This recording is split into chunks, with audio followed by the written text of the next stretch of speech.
Hey y'all, welcome back to another episode of Shipwreck Podcast.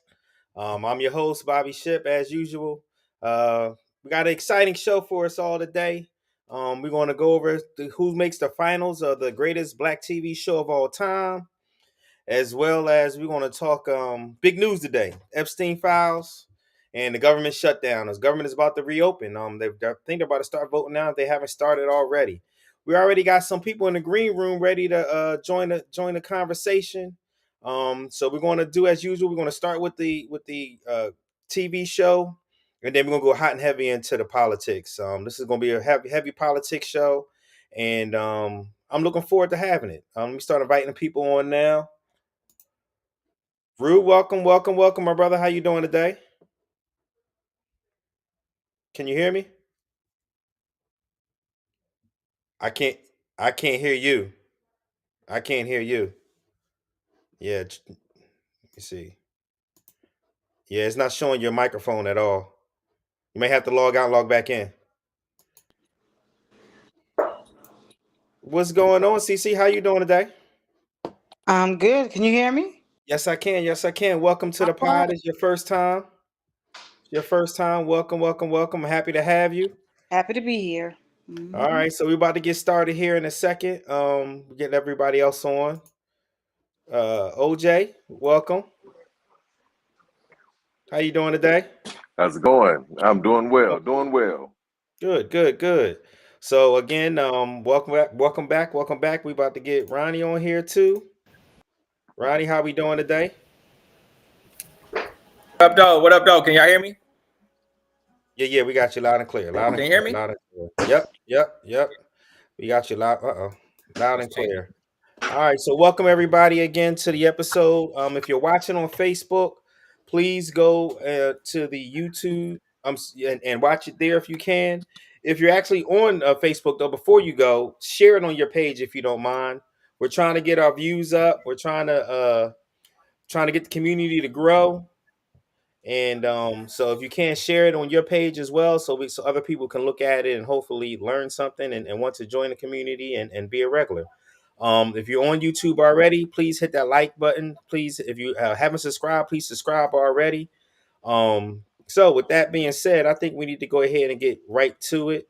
How's everybody's week been going so far? Ronnie, how's your week been going? Awesome. You know my line. You won.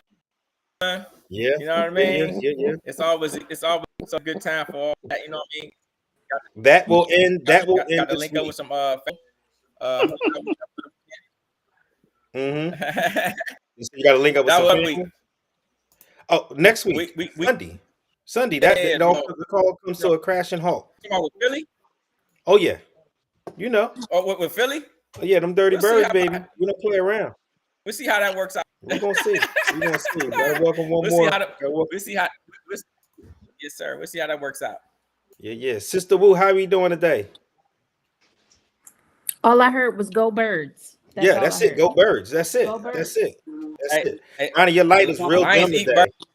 Birds. Ron, your light is real dim. All we can really see is the shadow of you. Hold on.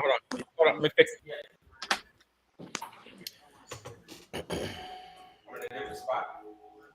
I'm all good. I hope everyone else is well.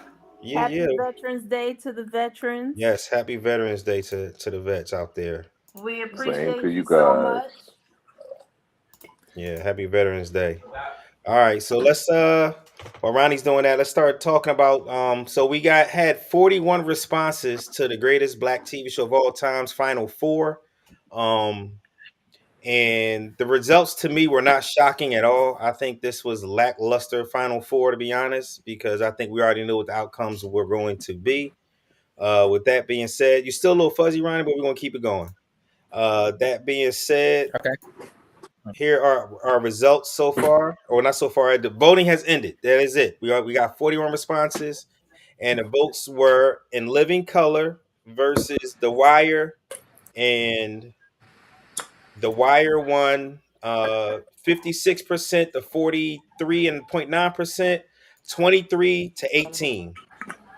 It was about as close as I thought it was probably going to be. To be honest with you, I just thought that The Wire was just, I think it's one of the greatest TV shows of all time. CC, I know you said you haven't watched it yet, but you said you were thinking about watching it. Did you get a chance to watch it yet? Not Not yet. yet. Give me by this week. That's understandable. Sister, I know you was a big proponent of The Wire. How do you feel about these results? It's outstanding because it's the best TV show ever. It is definitely relevant to everything that we are experiencing today. CC, when you watch it, just know that season 1 is extremely long. Okay. It took us a couple days, more than a couple days, to watch season 1.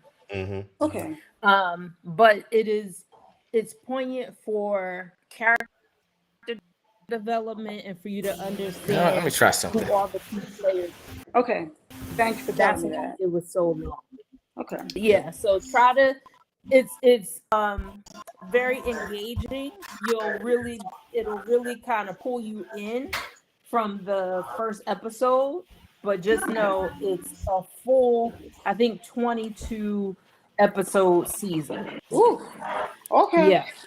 Yeah. All right. Back then we got full season, and then you'll notice it kind of shrinks down, but so I hope you enjoy it. Thanks for And I'll let it's a y'all. great show. It's a It great is. show. Okay. It truly is. Is anybody here? First, let me welcome Courtland. Welcome to the pod, my brother. Welcome back. How you doing today? Doing good, man. Good. All right. So our first results of the Final Four was Living Color versus The Wire, and The Wire beat Living Color pretty good, 56% to 43.9%, 23 to 18 votes.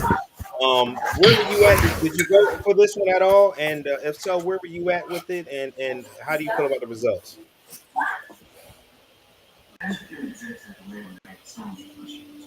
Court, can you hear me? Which how I feel about the results? Yeah. Yeah, it's based on who was actually voting. You know, what type of what demographics and what age group. You know. Yeah. Yeah. So yeah, both of them was neck to neck, but it goes by the era too. Yeah. Yeah. I'm happy The Wire moved on. I think The Wire is going to win it all. Honestly, I think The Wire is going to beat the next one. So let's move on to the next one. And it is, to nobody's surprise, The Cosby Show versus Bernie Mac. And Bernie Mac won 70. I'm sorry, The Cosby Show won 75 to 25. 31 for The Cosby, 10 for Bernie Mac. I think that was a foregone conclusion, honestly. Did anybody here vote for Bernie Mac and want Bernie to win? All right, I didn't think so. So the 10 people that did, thank you for your vote. Please come back next week to see who wins it all. But I think the right outcome happened there. I just could not see myself voting for the Bernie Mac show with Cosby Show. I just couldn't. Even though I didn't think the Cosby Show should have won out of that bracket. You just couldn't beat that. All right, so now we have the finals, which is going to be The Wire versus The Cosby Show. All right, this is it. This is it right here. Courtland, I'm gonna start with you and work my way down to Ronnie, OJ, CC, and Sister Wu. Where are you at, Courtland, between the finals between the Wire and Cosby Show? I got the Cosby Show. Wow. Okay. Yeah, I got the Cosby Show. Cosby Show. All right, Ronnie, where you at? Oh, I told you in the beginning. This was over when the Cosby Show got put on the list. All time? No way. No, yep, Cosby Show. OJ, where are you at with this? Cosby Show. Oh wow, You know it. Got a lot of Cosby shows in All right. here. CC, Yeah. where are you at? Cosby Show or The Wire? Oh, you haven't watched. I The told Wire. you Cosby Show because I haven't watched The Wire yet. Give me some Okay, time. all right. So, Yeah. so Sister Wu is on you. This is a tough one because The Cosby Show is my comfort show. I actually shed a whole tear when Theo passed away because he was my first crush. I'm not gonna lie, he was my Okay. first crush because he was a whole John when he went to college. It was like, oh, hey Theo. Uh-huh. And it was groundbreaking. I know that's such a overused term, but I think for quality entertainment, like my Google. Mm-hmm. Go ahead. No, go ahead. That was somebody I was letting them on. Okay. Yeah, go ahead. It was quality entertainment because you could comfortably watch it for me, with my parents, and not feel weird or not feel like, oh, somebody gonna end up having sex or doing drugs or anything like that. So it's tough. Logically, I'm gonna go with the Cosby Show, but my heart wants to say The Wire again because I'm watching it right now. Even though the Cosby Show is my comfort show, I think everybody has a comfort show, and the Cosby Show is one of them. So I hope that answered the question. It absolutely did. It absolutely did. I'm gonna tell you, for me, I'm gonna go with The Wire. I just, it's nothing against the Cosby Show. The Cosby Show obviously was outstanding. It was the greatest comedy of all time, I'll say, because it beat Martin, even though I think Martin should have won. But The Wire to me was just it was revolutionary to me. I think it was outstanding. I'm just going with The Wire. I'm going with The Wire. I see I'm gonna be outvoted here pretty easily. Rue, I don't know if you ever voted. Go ahead. Go ahead, Ronnie. You had something? Yeah, real quick. So for me, the real reason the Cosby Show, in my opinion, is it right? And I think the reason why it's probably, I love The Wire, and it is a election breaking show in itself. However, the Cosby Show, in my opinion, is literally grandmas can watch that, great grandmas can watch that show, mom and daddy can watch that show, kids can watch that show, their grandkids, they can all literally watch all that show together, right? There's aspect of The Wire you can't watch that. You can't watch with kids, yeah. With certain kids, yeah. So for me, the reason why I say the Cosby Show in that sense is because it is a true family show, right? And it crosses more age boundaries for me, in my opinion, because like I said, a lot of people can literally sit there and watch it together and learn something together. And The Wire, although it's more, it is a very of a city, and like not just Baltimore. That's happening in other cities, and it was a very true what was happening in these inner cities, and the whole dynamic around what was happening to these communities along with these cities, and how this all worked in unison to make this all happen. Yeah. It hit a prime time. It hit prime time, and The Wire did. So that's the only reason. But they're different genres too, so it's hard to say the genre. The Wire was a drama set. It was a Sunday night show more than anything. Root. Do you have anything to add to the Cosby Show versus The Wire? I don't know if you voted at all for any of them, but where you at with it? Can you hear me? Go ahead. Can you hear me? Yeah, I got you now. Yep. Yeah, I'm on Android. I just heard you talk about The Wire. Like I was on when you started, Chip. I was on when you started, but I got my phone locked down, so I didn't give Chrome any permissions to my camera or my microphone. So I had to go do a whole little thing, look up an article to figure that out. So that's why I'm getting in now. So, but I'm here now. But honestly, I'm gonna tell you the truth. The volume on this Android is real low, so I'm thinking I'm gonna have to switch over to this iPhone so I can hear, because I can hear you clear, but I can barely hear everyone else. Okay. All right. If you need, so if I jump out, I'm gonna jump out and come back in on the iPhone. Hopefully that give me better sound. Yeah. You sound good though. Your mic sounds good. Do you? Yeah, but I gotta be quiet. It gotta be quiet over here for me to even hear y'all. And I gotta have the phone to my ear. I ain't even playing with you. Yeah. Okay. But I'm gonna jump out and come back in. When you see me come back in, I'm hoping I got some good sound. All right. Cool. All right, I'll be right back. Micah, how do you feel about the results and who you voting for this last round for the last round? I was torn. Who was up against? Good evening, everybody. Who What's was up, up, what up? against In Living Color? And Living Color was The Wire. The Wire. Okay, yeah. That's right. So I was torn there because In Living Color has so much iconic things. So I don't even remember what I voted for. That was a coin toss, but Yeah. I may have voted for In Living Color. But it's Cosby all the way. I don't even have to think about it. Click. I'm already voting. Wow. Cosby. I think it's over before it started, but we're gonna let the people decide. We're gonna let the people decide. But whatever everybody said, I double what they said. Yeah. We're gonna let the people decide. But I mean, I think right now it's what 8-1, 7-1, something like that. So I think it's gonna be tough to beat the Cosby Show, and if it wins, the show definitely deserves it. Absolutely. Yeah, and it's nothing against the other ones. Hey, they No. was in the Final Four, right? You Yeah, can say, yeah. You know, if you Yeah. get beat by Michael Jordan, okay, Yeah. you get beat by Michael Jordan. Even Yeah. though I mean, you get beat by Isaiah Thomas, you know. or Kobe. Or Dr. J. I gotta go that far. Yeah, I gotta go back away. I I gotta go back away. Honestly, Yeah.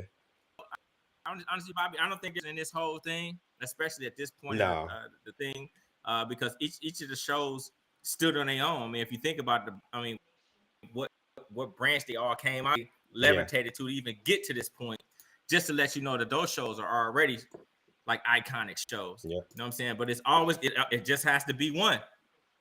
You know what I'm saying? Absolutely. It just has to be one. And I think it was a good break for us just constantly just talking about politics and current events. So I think it was definitely good. I'm trying to come up with how I'm gonna do music. It's definitely happening. It's just I don't know exactly what's the proper way to do it. So I'm brainstorming on that, and then once I figure that one out, we'll be able to start on here. Hey, Holly, how you doing today? Welcome to the pod. We're about to switch the subject. Can you hear me? I can. Can you hear me? Yep, loud and clear. So the final four was in Living Color versus The Wire. The Wire won pretty I didn't say handily, but won by a good margin, 13%. And the Cosby Show beat the shit out of the Bernie Mac. Not and surprised. so so was The Wire versus the Cosby. What say you? Oh, the Cosby Show. Yeah, without a doubt, 100% the Cosby Show. The Wire. I watched maybe the first 2 seasons. I think I know I watched the first season. I'm not even sure if I watched the second season, but I just feel like the Cosby Show is more relatable to more people than the Wire. And in the Wire, even though it showed what's really going on out in the streets and living that type of life, it was really well done series. But the Cosby Show was more positive. It brought you a more positive view on the Black community. So, the Cosby Show, without doubt. Yeah. Okay. All right, we're going to move on to the explosive news that happened today, which was the Epstein files. What can I say? It's just more fuel to the fire, to be completely honest. If you ask me, the way the man is talking about Trump, the way the man is trying to, the human, I should say, more than the man, the human is trying to keep these files from coming out. And I'm not going to sit here and say that they, definitely have a smoking gun to the point where he should have been prosecuted, this, that, or the other. But it's definitely some embarrassing stuff, definitely some unsavory stuff in there. And he is trying his damnedest to keep it out.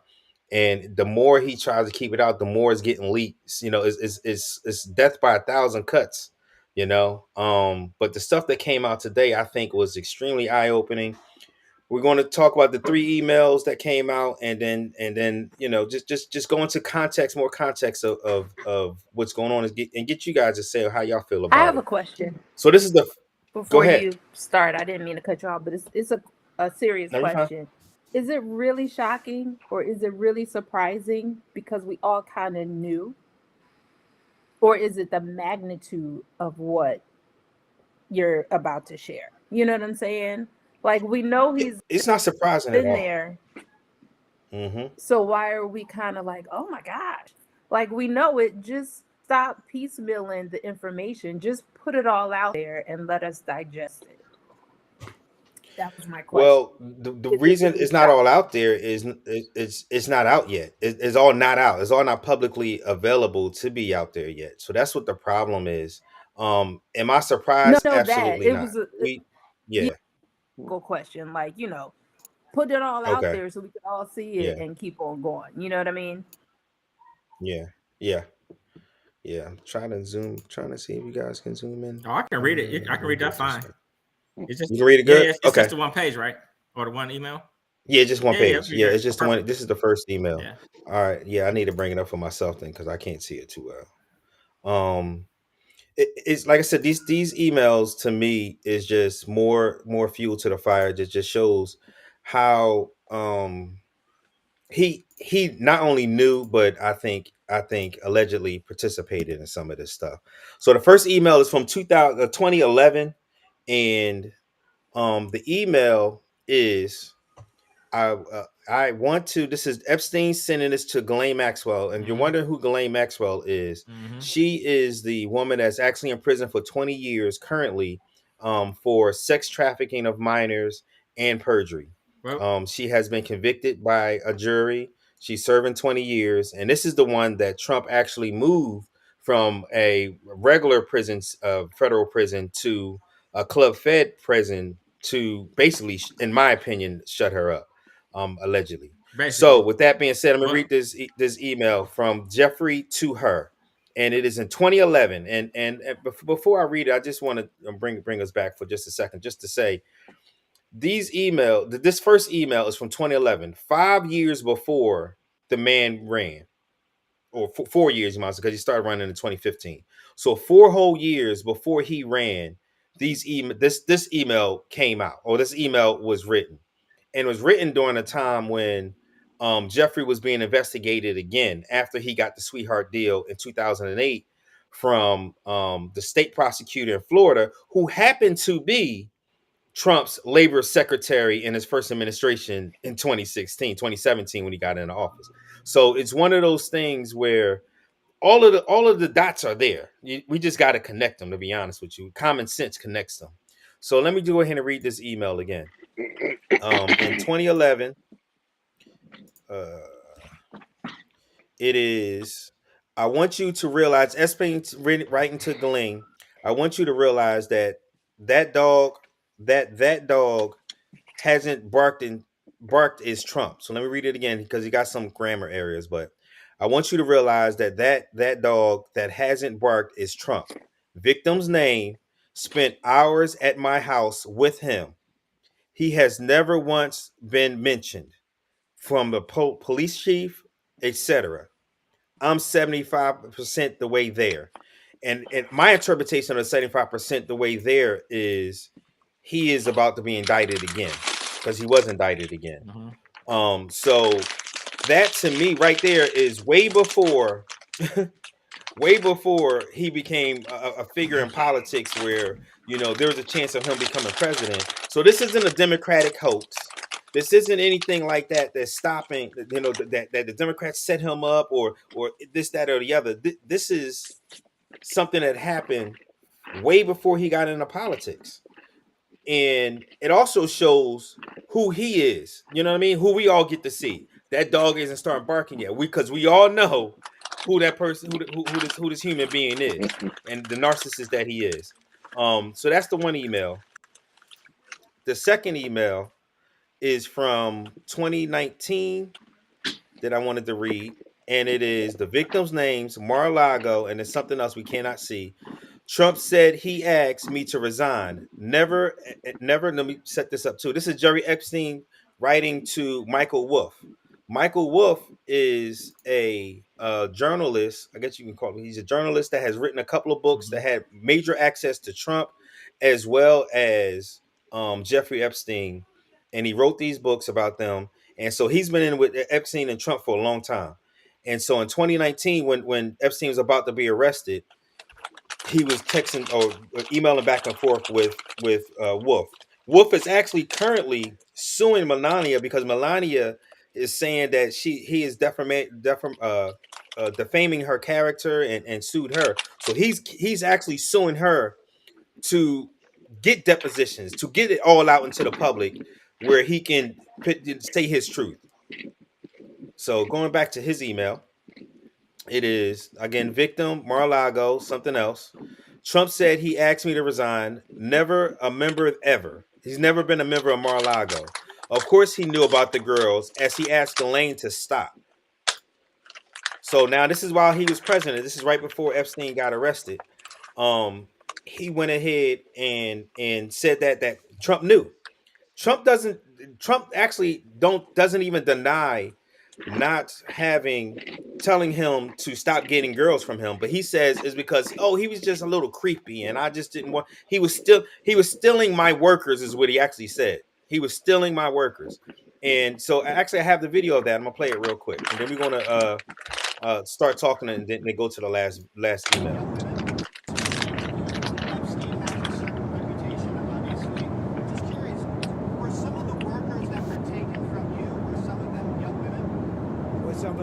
Some of them young women? Well, I don't want to say, but everyone knows the people that were taken. And it was the concept of taking people that work for me is bad. But that story's been pretty well out there. And the answer is yes, they were. Yes, they were young. Yeah. What did they do? In the spa. In the spa? Yeah, people that work in the spa. I have a great spa, one of the best spas in the world at Mar-a-Lago. And people were taken out of the spa, hired by him. Can't help but be a in other narcissist. words, gone. And other people would come and complain, this guy is taking people from the spa. I didn't know that. And then when I heard about it, I told him, I said, listen, we don't want you taking our people, whether it was spa or not spa. I don't want him taking people. And he was fine. And then not too long after that, he did it again. And I said, out of here. Mr. President, did one of those stolen, persons, that include Virginia Jeffrey? I don't know. I think she worked at the spa. I think so. I think that was one of the people. Yeah. He stole her.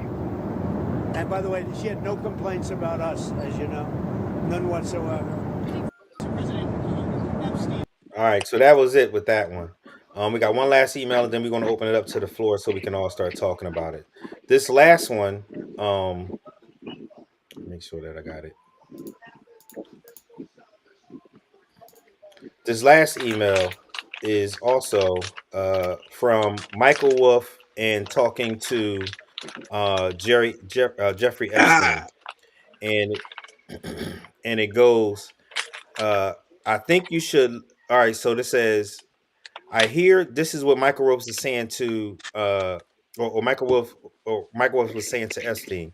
I hear CNN is planning to ask Trump tonight about his relationship with you, either on air or in a scrum afterwards. And his advice was, I think you should let him hang himself. If he says he hasn't been on your plane or at your home, then that gives you a viable PR and political currency. You can hang him in a way that potentially generates a positive benefit for you. Or if it really looks like he could win, this is in 2015, mind you. This is right when he was running in 2015. Or if he could win, you could save him generating a debt. Of course, it is possible that when asked, he'll say Jeffrey is a great guy and has gotten a raw deal and is a victim of political correctness, which will be outlawed by the Trump regime.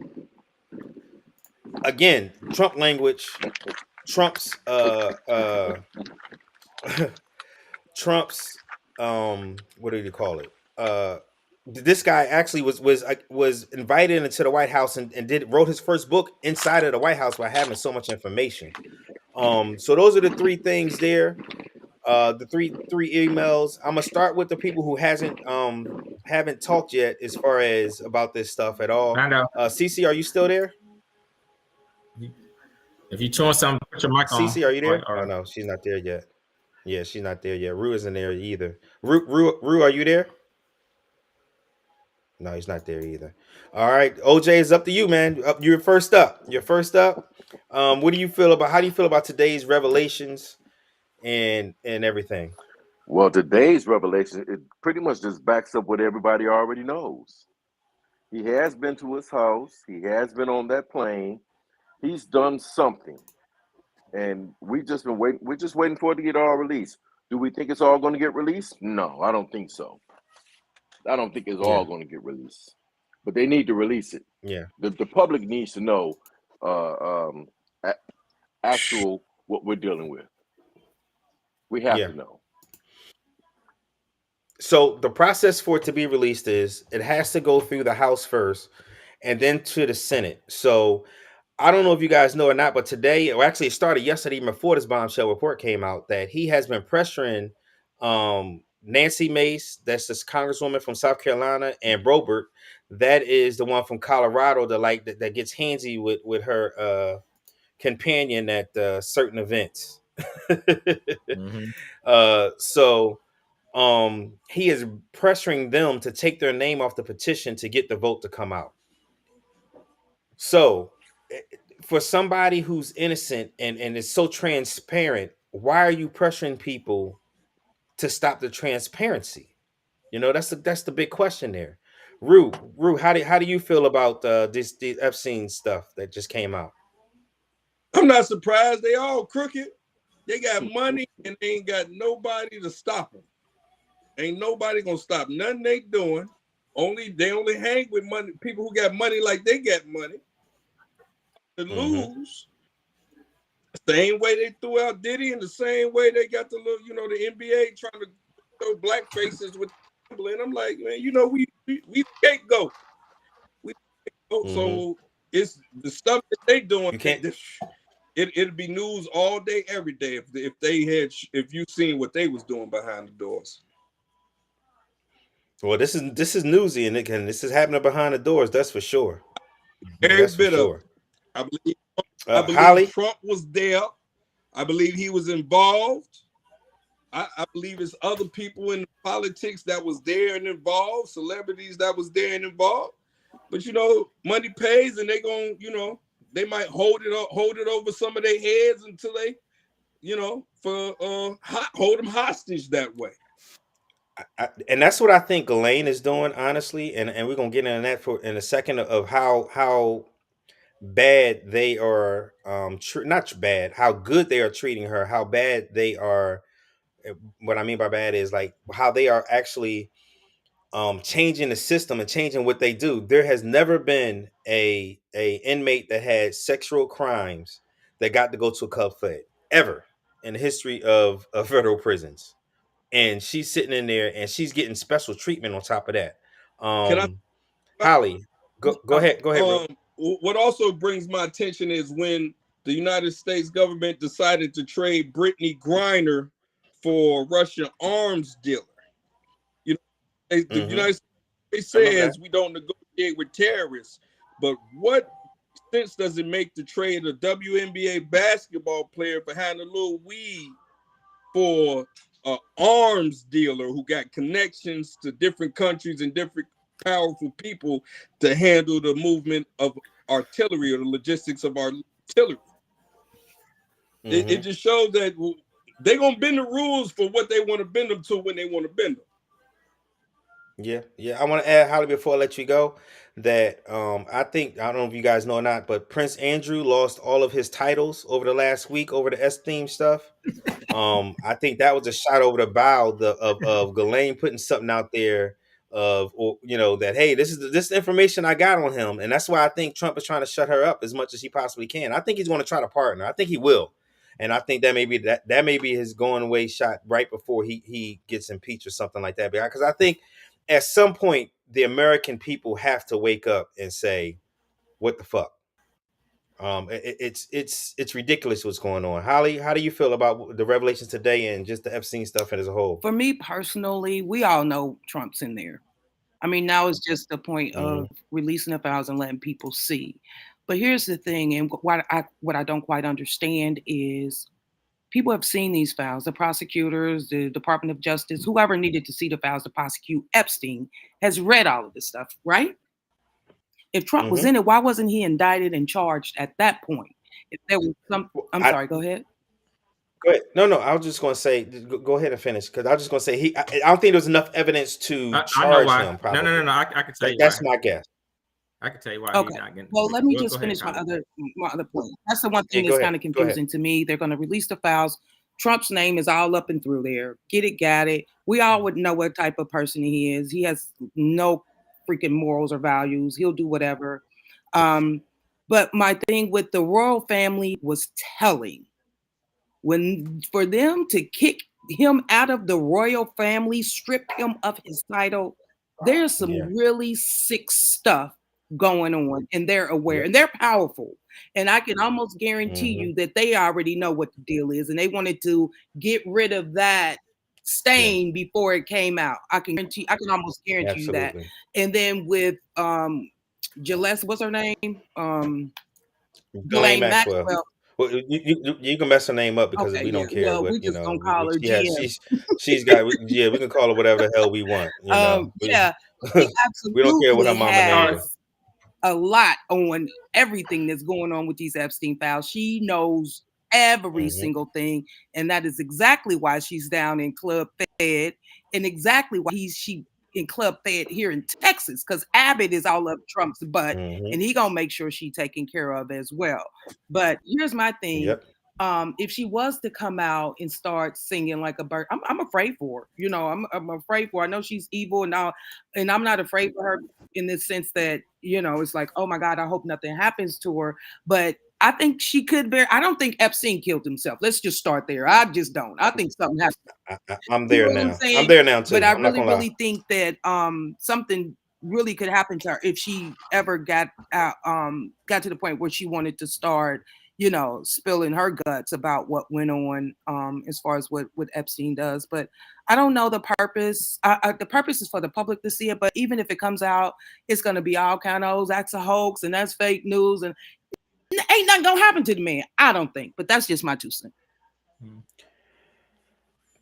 I think I think him not putting the information out is going to make it worse for him than him putting the information out, if that makes any sense. And the reason why I say that is because it's going to be why you keep doing, because if it goes to the Senate, let's say the House, because the House is going, unless one of the females or they get the Massey and Massey takes his name off, I think that it's going to pass the House by at least the 218.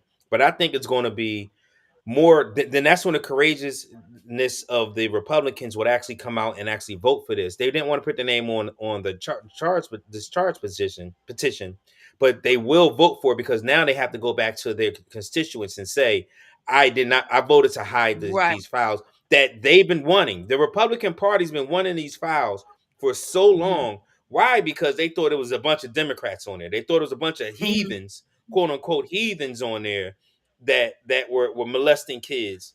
But in reality, I think there's a little bit of everybody on there. To be honest with you. I'm not going to sit here and say this is a Democrat thing, this is a Republican thing. This is, this is a little bit, this is a rich man's thing, is what this is. This is classism more than anything.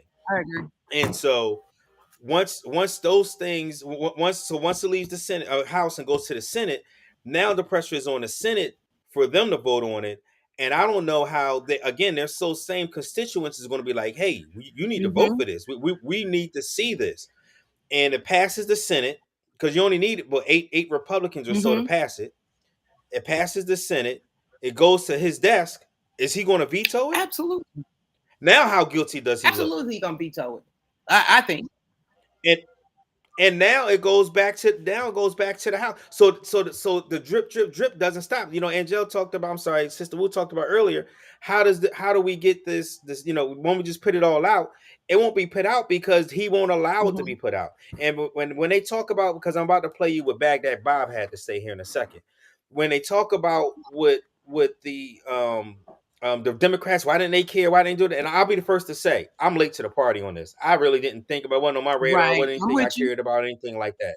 I'm late to the party on this aspect, but now that I'm here now, and it needs to be released. And I don't care if Obama's on it. I don't care. It needs to be released. That's the problem with their party is they're in love with a human instead of wishing wanting the policies. They don't care about the policy. They care about the human. Where Democrats is about the policy and not can the human get us the policy that we need? Right. Can a person get us the policy we need? That's the problem. That's the difference between them. Yeah. Go ahead. So for me, go back to why he hasn't been charged and being mentioned in those files is not criminal. Right? Nope. None of the girls, say he did anything to him. Right. I think it's more of him protecting other people than himself, in my opinion. Right. Was he there? Absolutely. Did he probably do something to those girls? Allegedly? Absolutely. Has any other victim said anything that he did to them? No. You know what I mean? Not so now. Not today. Right. Not today. Right. So and he's the president of the United States. Right. So I think more of it is like the people that is on those lists, like the Prince Edwards and whoever it is, the gazillionaires that's giving him all this money, are probably on that list, right? And why you think that all these people are supporting him all of a sudden? Because they did, a lot of the people that support him now wasn't supporting him in his first run. They were actually against what he was talking about. But now all of a sudden they're giving him gazillions. So you got to go back and think about that kind of stuff. Like what made them change their mind all of a sudden? Like all of a sudden these donors are giving this guy gazillions of dollars now. And 5 years ago, when he was in the office or when he was running, they was terrorizing his ass, right? What made them change their viewpoint? So I think a lot of this is a lot bigger than just my opinion, allegedly, right? Well, I can guarantee you, Biden and Obama ain't in those files, or he would have released them. Let me just tell you that right there. Yeah. So I think it's just a lot of powerful people in there that are in there in that information that they don't want to get that stuff out here because those people are attached to businesses, those people are attached to corporations, those people are attached to, oligarchs, those people are attached to royalty, those people might be attached. You know what I'm saying? Like, why is the Saudis giving this dude gazillions of dollars? You know what I'm saying? I think you're conflating two different things. No. I think I understand what you're saying. I'm not conflating. I think that's more of what it is. I don't think he's trying to protect himself. I think he's trying to protect a lot of the other people behind the scenes that are on that list because they're going to have to answer the question. I think he's too much of a narcissist. That he don't have to answer right now. He's the president. You understand? Yeah. I ain't got to answer you. I ain't got to tell you shit. But hey, Bobby or one of these other cats might have to say something. You know what I mean? So that opinion. Is he on that list around with them little girls? Hell yeah, allegedly. You know what I'm saying? Can you prove it? You know what I mean? Yeah, the victims will have to come out and testify and to be able to prove it. I think that first off, the reason why I say you're conflating two issues is a lot of these people are going to him now because he's the president and he is corrupt. There's an oligarchy now, so many people are making so much money off of whatever he say and whatever he does for them, and so a lot of people are in his pocket because he is the president. If he was not the president, they wouldn't give a shit about him. And they know, and that's the difference between his presidency and anybody else's. You could have shitted on Bush or Obama or Clinton, and they didn't care if your contract was right or if what you was doing was good for the country. They're gonna continue to support you to certain standpoint. Whereas if you're on his naughty list, you screwed. He's coming after you. He's not going to just not give you the contract. He's coming after you. That's the big difference. I wanted to play. Go ahead. I'm gonna give you a second. Yeah. I wanted to play what Baghdad Bob had to say, just so we can just see what the other side is saying, what his spokesman is saying. Just real quick. What did Jeffrey Epstein actually do? How did he make money? He made money. They said financial. I don't know what he really did. The exact same way that this person that's in the White House is making money. They got stuff on people, right? Or they give him checks for X numbers of hundreds of thousands of millions of whatever dollars. That's how that man became a billionaire, right? He wasn't a manufacturer. Crypto, whatever it's called, right? So he wasn't a manufacturer. He didn't build stuff. He wasn't an Elon Musk. He didn't change the world. How did he make money bringing these rich people to an island? Because he got stuff on them. right? So if you got these hedge fund guys that own all these companies or heads of all these states and it's part of royalty, and you go over these and give them these little girls and you tape it, you gonna throw me something or I'm gonna throw them something. You know what I'm saying? So a lot of that stuff, I think a lot of that stuff is part of what I'm saying. Like, I don't, in my opinion, this is my opinion. Why is all of a sudden that money is getting flowed into that way? When he was president before, they didn't do that. You know what I mean? He was the exact same way back then, but he was what Epstein files are now is a big deal, and it's so close to coming out that those people don't have. I think it's more than that. That he has right now that they don't have. They're gonna have to answer for it. Yeah. He doesn't. Does that make sense? I think it's more than that. I think it's because he had the levers of our government is so big, and they know now that he's completely open for bid. Before, I think he realized he didn't take advantage of the presidency the way he should have last time, and he's making up for it now in a big way. All right, I want to play 2 videos for y'all real quick. One on Baghdad Bob, so you can hear what the spokesman has to say, and then a video on what the treatment of Ghislaine Maxwell. Transparency. Why not just go ahead, release the full files on Epstein, get this all over with? This administration has done more with respect to transparency when it comes to Jeffrey Epstein than any administration ever. In fact, this administration, the Department of Justice, has turned over tens of thousands of documents to the American people. We are cooperating and showing support for the House Oversight Committee. That's part of the reason you are seeing these documents that were released today, because of the House Oversight Committee's and Republicans' efforts to get these out to the public. Requests. So this administration has done more than any, and it just shows how this is truly a manufactured hoax by the Democrat Party. For now, they're talking about it all of a sudden because President Trump is in the Oval Office. But when Joe Biden was sitting in there, the Democrats never brought this up. This wasn't an issue that they cared about because they actually don't care about the victims in these cases. They care about trying to score political points against President Trump, as we have, of course, seen with this government shutdown. And ever spend hours at Jeffrey Epstein's house with a victim? These emails prove absolutely nothing other than the fact that President Trump did nothing wrong. And what President Trump has always said is that he was from Palm Beach, and so was Jeffrey Epstein. Jeffrey Epstein was a member at Mar-a-Lago until President Trump kicked him out because Jeffrey Epstein was a pedophile and he was a creep. And this email you refer to with the name of a victim that was unredacted now and has since been reported on in this room, so I will go ahead and say it, Virginia Giuffre. And it was CBS's own reporting, Ouija, that recently wrote that Miss Giuffre maintained, and God rest her soul, that she maintained that there was nothing inappropriate she ever witnessed, that President Trump was always extremely professional and friendly to her. And so I think it's a question worth asking the Democrat Party, and you should all go ask them after this briefing, of why they chose to redact that name of a victim who has already publicly made statements about her relationship with Jeffrey Epstein and is unfortunately no longer. All right, so this is just to say real quick, Virginia killed herself a couple years ago, and her name was not redacted by the Democrats. The files came to them redacted, so there was no way for them to unredact anything. The files are actually coming from the Epstein estate that was subpoenaed. All right, I just want to play the one last video on Ghislaine. Democratic Congressman Jamie Raskin's demanding answers after he says a whistleblower reported Ghislaine Maxwell is receiving preferential treatment in prison. Maxwell serving a 20-year sentence for child sex trafficking and other crimes in connection with Jeffrey Epstein.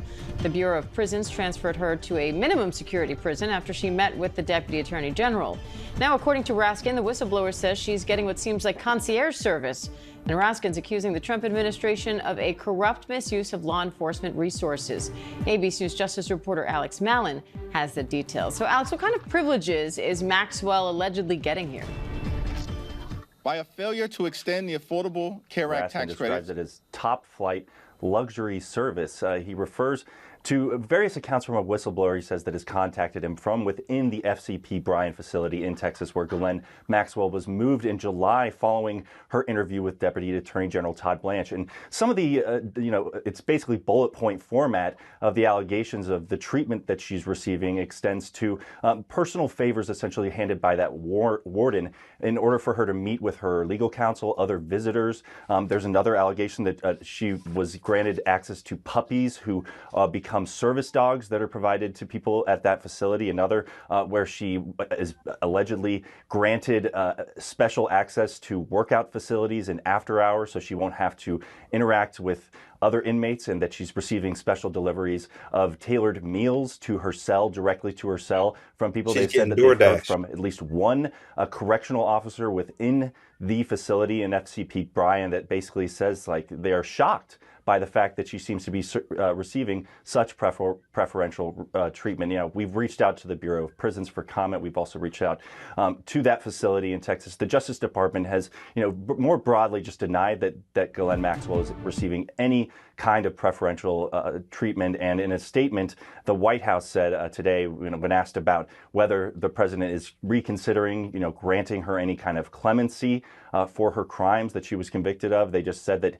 as he has said, the president has said that he is not currently considering any sort of pardon for Ghislaine Maxwell at this stage.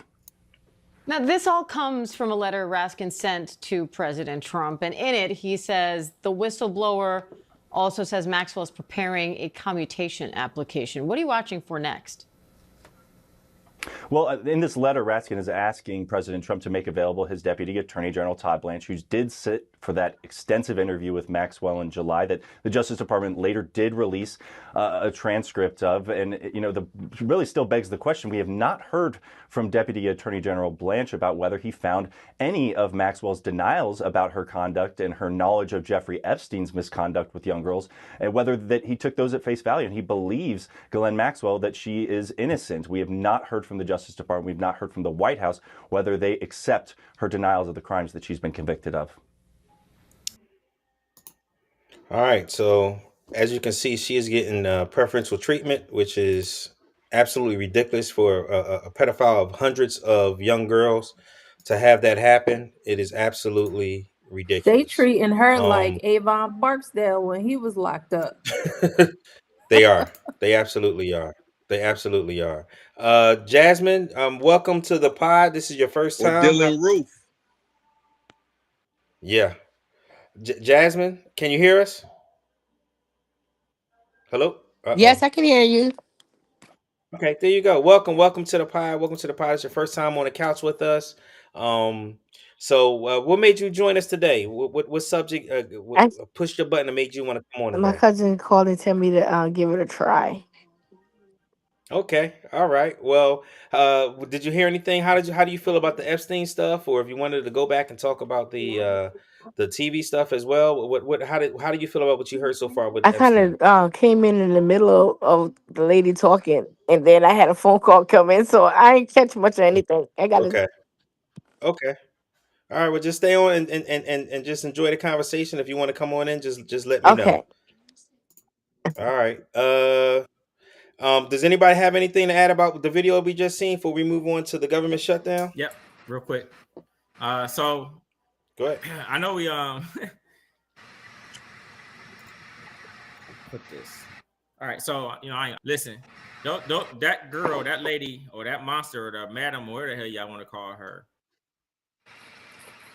it's got folk too, right? Let's go back to the lady that supposedly kind of whistleblower on her that she supposedly killed herself, correct? So let's leave it at that. She killed herself, and then released all the evidence. Don't make sense to me, right? Yeah, so, here's my book. Yeah. So yeah. So let's kill that. Let's kill that. But the is she's in the state, like you said earlier, in the state that the governor is a friend of this administration, right? They moved her from a max place to a place, like you said, has never been done before for a pedophile or a sexual deviant convict, right?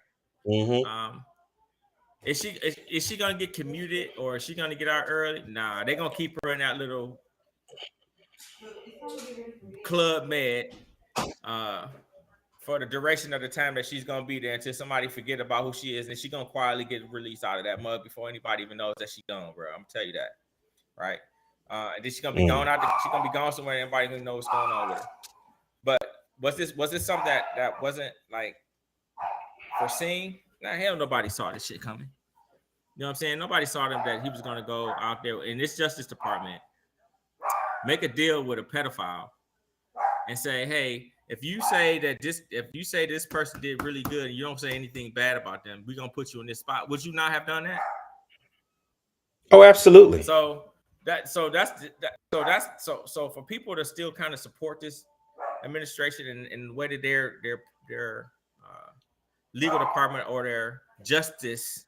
He's fighting crime, man. You don't know he's fighting crime. He's fighting crime. I mean, that's what he said. I mean, he's fighting crime. He cares about crime. Yeah, Justice Department. He cares about it more than anybody, more than any other president ever. A lot about the people that are supporting them. Again, I told you, behind the curtain and supporting them. You know what I mean? That's helping Absolutely. them. That's helping them get through this stuff because I promise you, he didn't think of this thing and to say, you know what, today I'm gonna go send these people down here and talk to these people. It's people coming to him or she coming to him and say, hey, come give me a deal and I'll say whatever you need me to say. You know what I mean? Because he don't like remember the one guy he said he ain't even the Chinese dude Chinese guy. Yeah. Whatever the hell it is. He's fighting crime, man. Who the hell this dude was, bro? So that's to let you know that it ain't just him. It's people behind. But he says whenever something that's not good for him, he'll say he don't know. You know, whenever, I mean, there's been many times. Oh, I don't know. Oh, he knew when he knows everything. He knows everything. You know who I know? I know freaking mascot is in the government is Mike Johnson. That dude don't know nothing. Oh, okay. Have you ever watched what he's? You are still right about that. If you ever watched any of his interviews, I don't know about that. I heard anything about that one either. I don't know. Here you go. No. Here you go. That's not my language. Here you go. Look, I've been a little busy on reconciliations. I'm not following all the twists and turns of the Qatar jet. I've certainly heard about it. Look, there are authorities that police executive branch ethics rules. I'm not an expert in that. Well, look, I don't know anything about the dinner. That's not my lane. I don't know. But we've not seen the calculation nor the formal request yet, and I'm going to act upon it until we do. I haven't seen it. I can't comment on it. I've been a little busy. I don't know what's being implied by that. I don't know the details. I just saw a headline this morning. I'm not read in on it, and I haven't spoken to the White House about it. I'm not following the day-to-day on that. I have no idea where that comes from. I haven't seen the specifics of that, and I don't know. Well, I've not seen them cross the line yet. I have not heard or looked into any of the details of that. I've been a little busy. I mean, I don't know all the details of all the individual allegations, and we have no idea. I don't know who any of these people are. I never heard of them. I don't know what you're talking about. I don't know. We don't have a political strategy here. I don't have a strategy. Terrible. That's the first I've heard of that. I don't know anything about it. I don't know any of the details of this at all. I don't know the latest developments. I don't know the details about that. I don't know any of the details of that yet because I haven't seen or heard any of those videos. I don't know anything about that. I didn't see the interview. I know about as much about it as you do. He's a scumbag. I'm gonna just say it flat out. Part about that whole thing. He's a scumbag. You know the funny thing is that he call himself a Christian. No, that he call himself a Christian, a lying ass Christian. Yes. You know the funny thing. If you ever go, he disgusts me. I ain't gonna lie, Bobby. If you go back and look at the entire video, look at the people that's behind him eyes when he say that. Like that, they like what? Like they can't even keep their face straight enough to just know that he lying. Like if you go look at the people, I want y'all to go look at this video again and look. And don't fake a focus on him. Look at the people that's behind him and what their reactions are when he's saying stuff that he's saying. It's hilarious, man, because this guy is the number guy, the third person, the most powerful. But you don't know nothing. Yeah, you don't know nothing. You don't know nothing about nothing. Nothing about nothing. I don't know. Rue, man, what say you, Rue? What say you, Rue? He playing in our face. Yeah. Playing in our face. And you already know my position. I'm gonna tell you straight up, they playing in our face. OJ, where you at? You know what? I wasn't even listening. I'm listening, but I'm not listening because I was listening to Mike Johnson talk on TV. Oh. Repeat what you were saying. Did they open the government? They're getting ready to vote. Oh, okay. Okay. So it was a minute and 30 seconds of I don't knows by Mike Johnson because he doesn't know it. Yeah. He don't know nothing. Yeah. Yeah. He don't know nothing. I was laughing in the Something to background because know. I didn't seen a lot of those videos. Yeah. Well, Holly? He lying. I mean, really. But these Trump supporters, whether they be in office or in the backwoods or freaking West Virginia, they just gonna support and protect this man at all costs. And it's so sad because, you know, hopefully and prayerfully next year, you know, in the midterms, things are gonna change. These people are gonna hopefully be held accountable for some of the things that they've done that's just so blatantly just lawless. They just lawless. Lawless. Yeah. It's Yes. insane. It drives me crazy to know that they're doing this. And they, you know, I mean, we can go back to Nixon. Nixon did some really pretty bad, but he was covert with his stuff.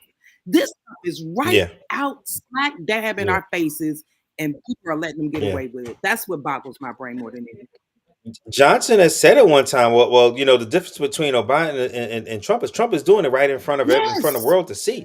So it can't be that bad because he's doing it in front of everybody. Oh my God, it's crazy. And I think, and I don't know if you have this on the schedule or not, but them blowing up them in Venezuela in the water is freaking insane. That probably is going to make me stop watching the news again. But you know, things like that, just it's crazy. Yeah, absolutely. That's why, All right, that's why the midterms are so important. People get out there and vote because the part of the part of the government that's in charge of investigations is Congress. If Congress doesn't open up an investigation on blowing up ships for no reason, you know, where dark money coming from? What's this? What is money? Why did you do that? You gotta. They're not gonna if they're not investigating. If the Republican Congress isn't opening those investigations, it's not going to get investigated. That's why it's so important to get out and isn't taking the power of the tariffs back, taking the power to wage war back. Well, yeah, Supreme Court's supposed to be ruling on that. They didn't heard their argument, so hopefully, well, they don't start releasing their decisions until March. I want to say March. Yeah, March, April. They don't start releasing their decisions, so it's going to be a while before they release that decision. Let's move on to the vote that's happening right now to open up the government, and the Democrats are have given the 8 votes needed to open the government. It's been 45 days. How many long has it been? 40 days? 45? Is it 40? 42. 40 days. 42. 42 days that the government has not been open. Bobby, can you hear me? Yeah, I got you. Can I interject for one quick second? Absolutely. I just wanted to make a comment on what Mrs. Williams had to say. I don't want us to get into the position or the posturing ourselves to say Trump supporters, because the same people who think in the way that they think as far as Trump supporters are going to be there regardless if it's Trump running for Republican or if it's another person running for Republican in that position. It isn't about Trump per se, because whoever's in that position, those people who voted for him was still going to vote for him, and they still have that thinking before Trump to even do it. You know, Trump just allowed them who was already thinking that way to move on it. That frame is going to exist whether it's Trump or someone else. Oh, so you're saying that it's a Republican Party? It's a lot of the Republican thinking, but it goes both ways, because a lot of Democratic thinking is counterproductive to what we need as a people. You know what I mean? And vice versa. I think it's good on both sides. We're able to go through it with a fine-tooth comb and objectively to decide what is going to be beneficial for us and what isn't going to be beneficial for us, regardless of the party. Because at the end of the day, it's about a country as a whole. It is about the party. So that's, and the only thing I'm saying is just don't try to attribute everything to Trump, because when Trump leaves doesn't mean the thought pattern and the actions of those are going to leave. When he leaves, they're going to continue. So be more aware of the thinking of those people as opposed to who they're following. I think that's a good comment. Holly, you got anything? No, don't be calling me Miss Williams, neither. You know. Yeah. I was like, who is he talking about? No, I hear you. I hear you. Yeah, understood. I hear you. Good point. But I think, you know, those, like you said, the people that he's allowed those people to come out in the wide open, you know, in voice their opinions, their actions, and everything, which he kind of did it before. It's just it's 2.0, well, 5.0 at this point. But those that support him, you're right. That whole mindset is the culture and everything that has to go out with him, not just him. So I hear you. Yeah, but I think that there are supporters of his specifically that were kind. I think there is a segment of the voters out there that their number one priority was the economy and thought that this con man who ran the economy into a ditch during COVID and literally lived off of Obama's economy to begin with, and actually supercharged it to where the inflation got so bad under Biden. Plus, with the supply and demand issues, supply chain issues with Biden, but he got people to not care about racism, not care about misogyny, and not care about doing right by people, not caring about all the other things, not caring about having a functioning government instead of a clown show that we had under him. That their number one priority was affordability, and now they see that the man number one doesn't give a shit about affordability. He never has. He never will. That he really only cares about himself and enriching himself, about, you know, helping the people that are around him that are just as rich.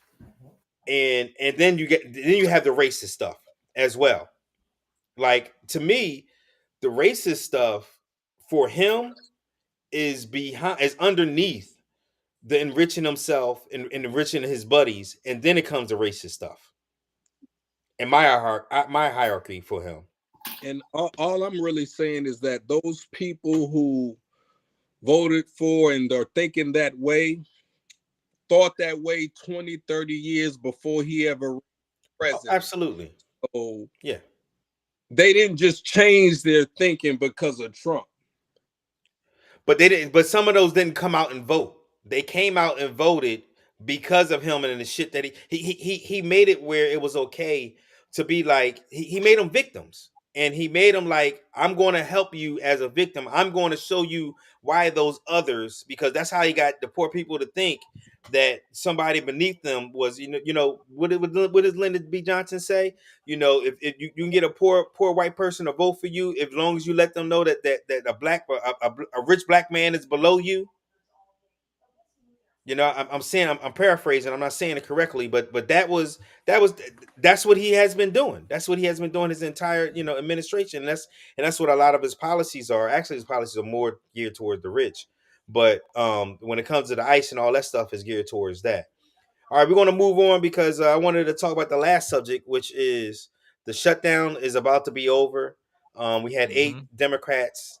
Did they cave or did they not? I'm gonna just say that, again, it's been 40 days. I'll tell you my view on it. I mean, before we start that, let's talk about what the Democrats got. The Democrats got a guaranteed vote in the Senate only to extending a Affordable Care Act, Obamacare, premium tax credits by mid-December. They did not get anything on Medicaid. Funding for programs many Democrats care about. The deal extended full appropriations for certain agencies, the military, construction, Veterans Affairs, agriculture, and the legislative branch through 2026. A reversal relief for federal workers. The package ends mass firings plans during the shutdown. That's key. Ensures back pay for furloughed workers. Prohibits additional reductions in force until the end of the CR, which is end of January. And lastly, protections for certain assistance programs. For example, the SNAP program, which is some people call it welfare, some people call it food stamps, but it's called SNAP now. And WIC program are funded throughout the deal to the end of 2026. I'll say again, I didn't think the Democrats needed to fight over health care or any of this. I felt like the American people needed to see the stove be touched, and I know that's going to hurt people in my life that are dear to me. It may not hurt me personally, but it would hurt people that I do know. But I felt like, even though I know those people did not vote for that, the country as a whole did, and the country deserves to get the day that they voted for. So I was not for this shutdown for those purposes. I was for the shutdown for Congress to take back the power, make ICE show their faces, to take back the power of tariffs, take back the power of them just periodically just blowing up boats for no damn reason.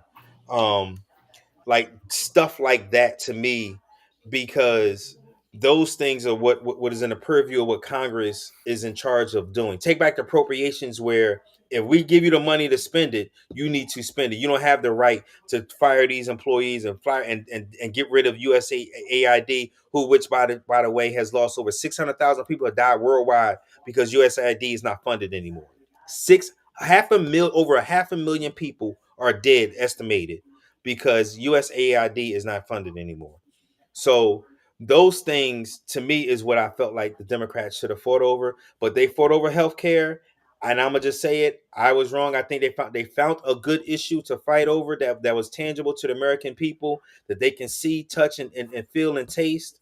They fought for 40 days, and I'm gonna just say it right now. I stole this from somebody I was listening to yesterday, Dr. Jay Johnson. He's a professor at Morgan, a political science professor, and he said it perfectly. The analogy that he went to was about the Joker and Batman, and the analogy was basically the Joker doesn't have anything to care about. Like, he doesn't care about anybody but himself.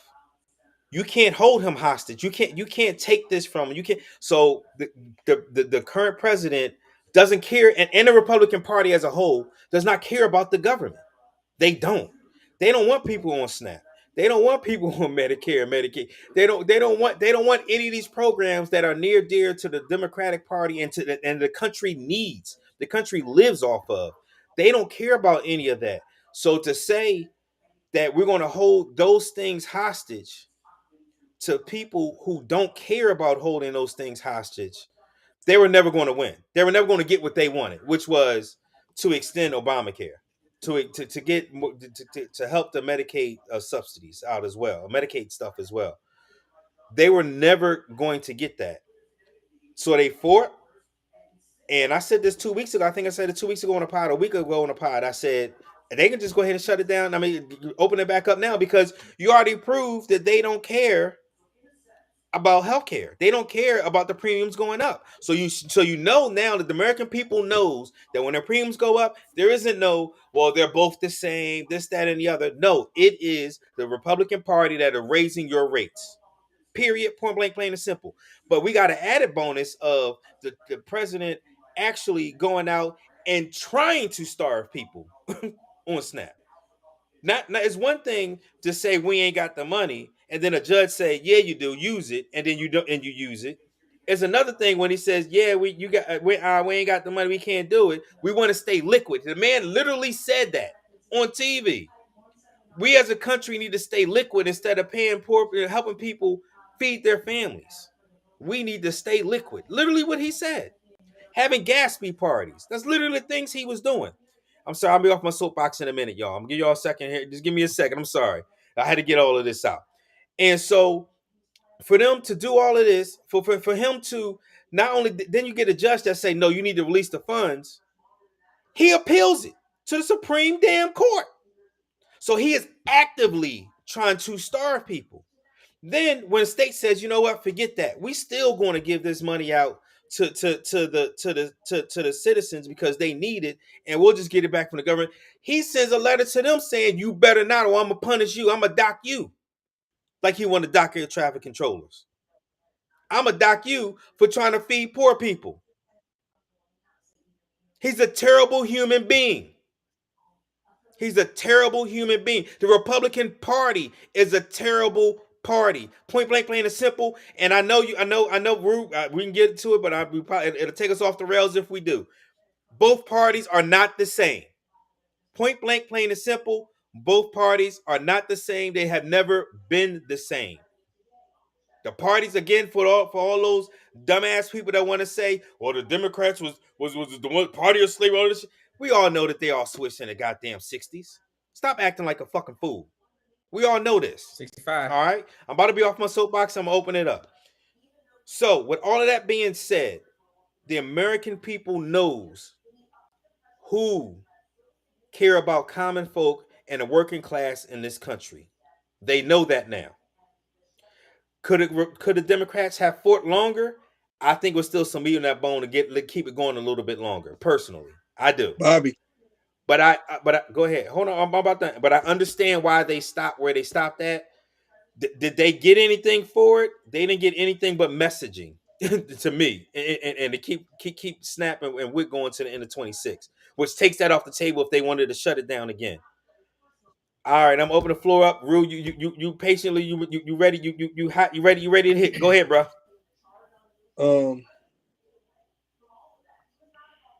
First, I want to ask a question. Like, I'm assuming that everybody on this call is Democrat. Just make an assumption. If I'm wrong, correct me. So it said it's not the same, but they're on the same coin. It may not be the same, but they're on the same coin.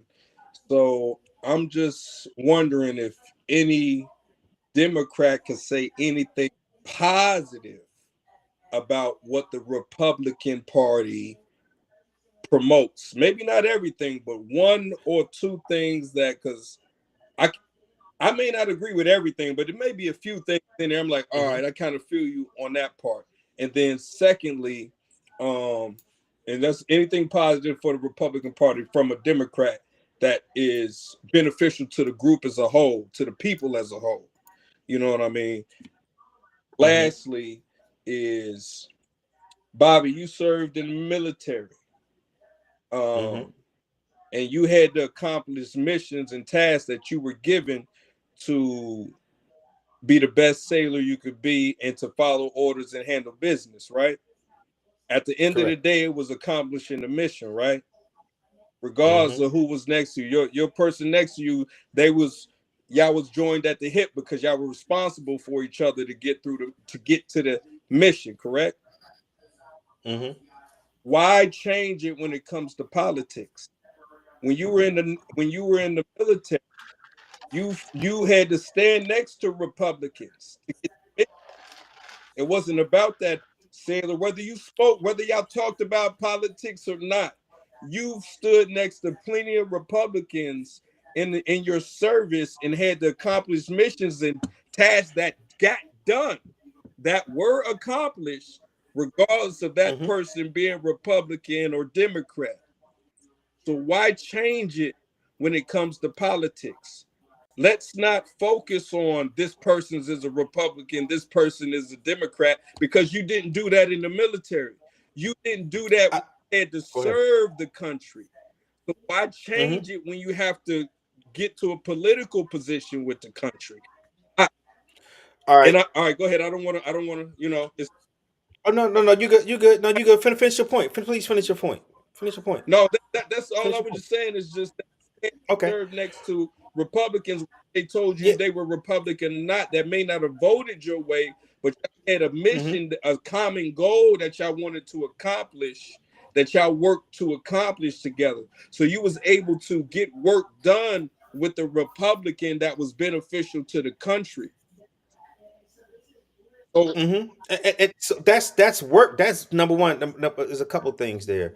Number one, we didn't talk about Republican and Democrat stuff like that really when it came. We didn't talk about politics when I was in that often. At least for me at the age that I was in, because I got out when I was 26, so I didn't talk much politics there.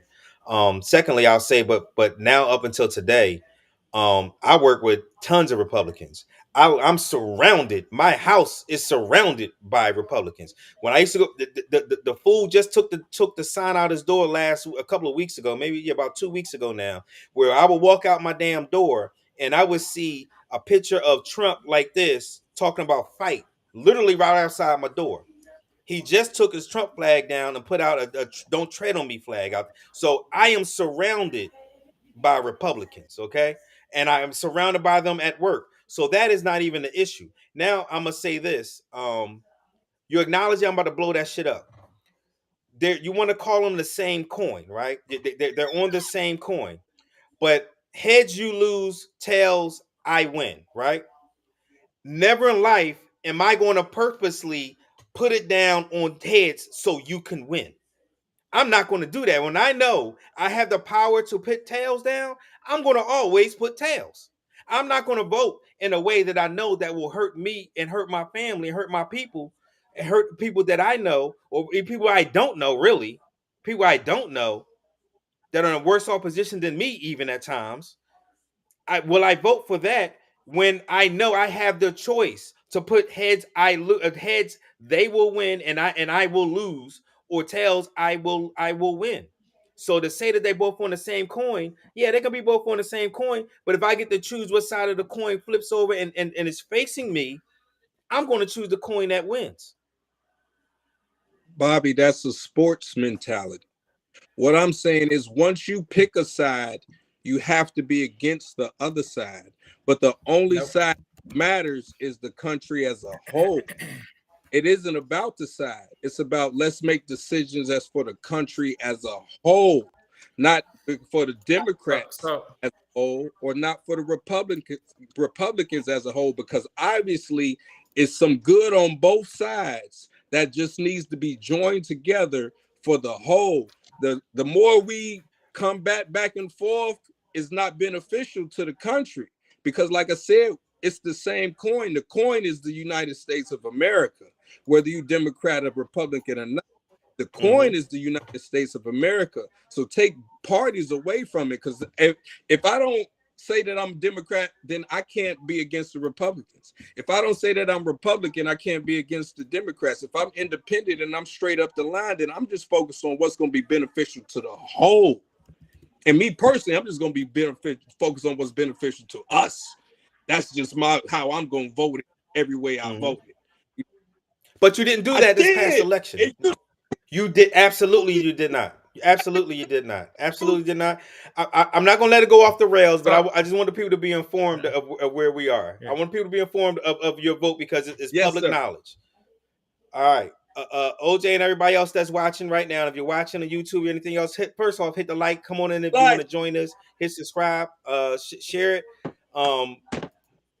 Rue voted for Donald Trump, and he said he did that to progress us.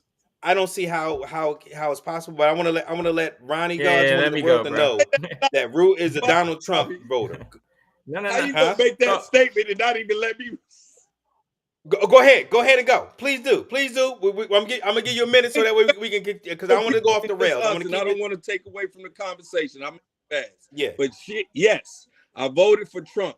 And my reason for voting for Trump is because the only time we tend to have these type of conversations, or we tend to do anything that's beneficial for us as a whole, is when a Republican is in office, or when somebody is in our face telling us that we ain't shit and we need to figure something out for ourselves. The only way for that we seem to want to do anything for ourselves is when we have somebody to call the enemy, when we can point fingers at that person is against us. So yes, I voted for Trump, because now we can point fingers and say that person is against us. Now what we going to do? He's going to take everything away. Now what we're going to do, at some point, we're going to have to make a decision for ourselves. And if it takes him being in office for us to make a decision for ourselves to realize we can make any decision for ourselves, then so be it. Okay. All right. Can I say something? I'm going to give it to you. Yeah.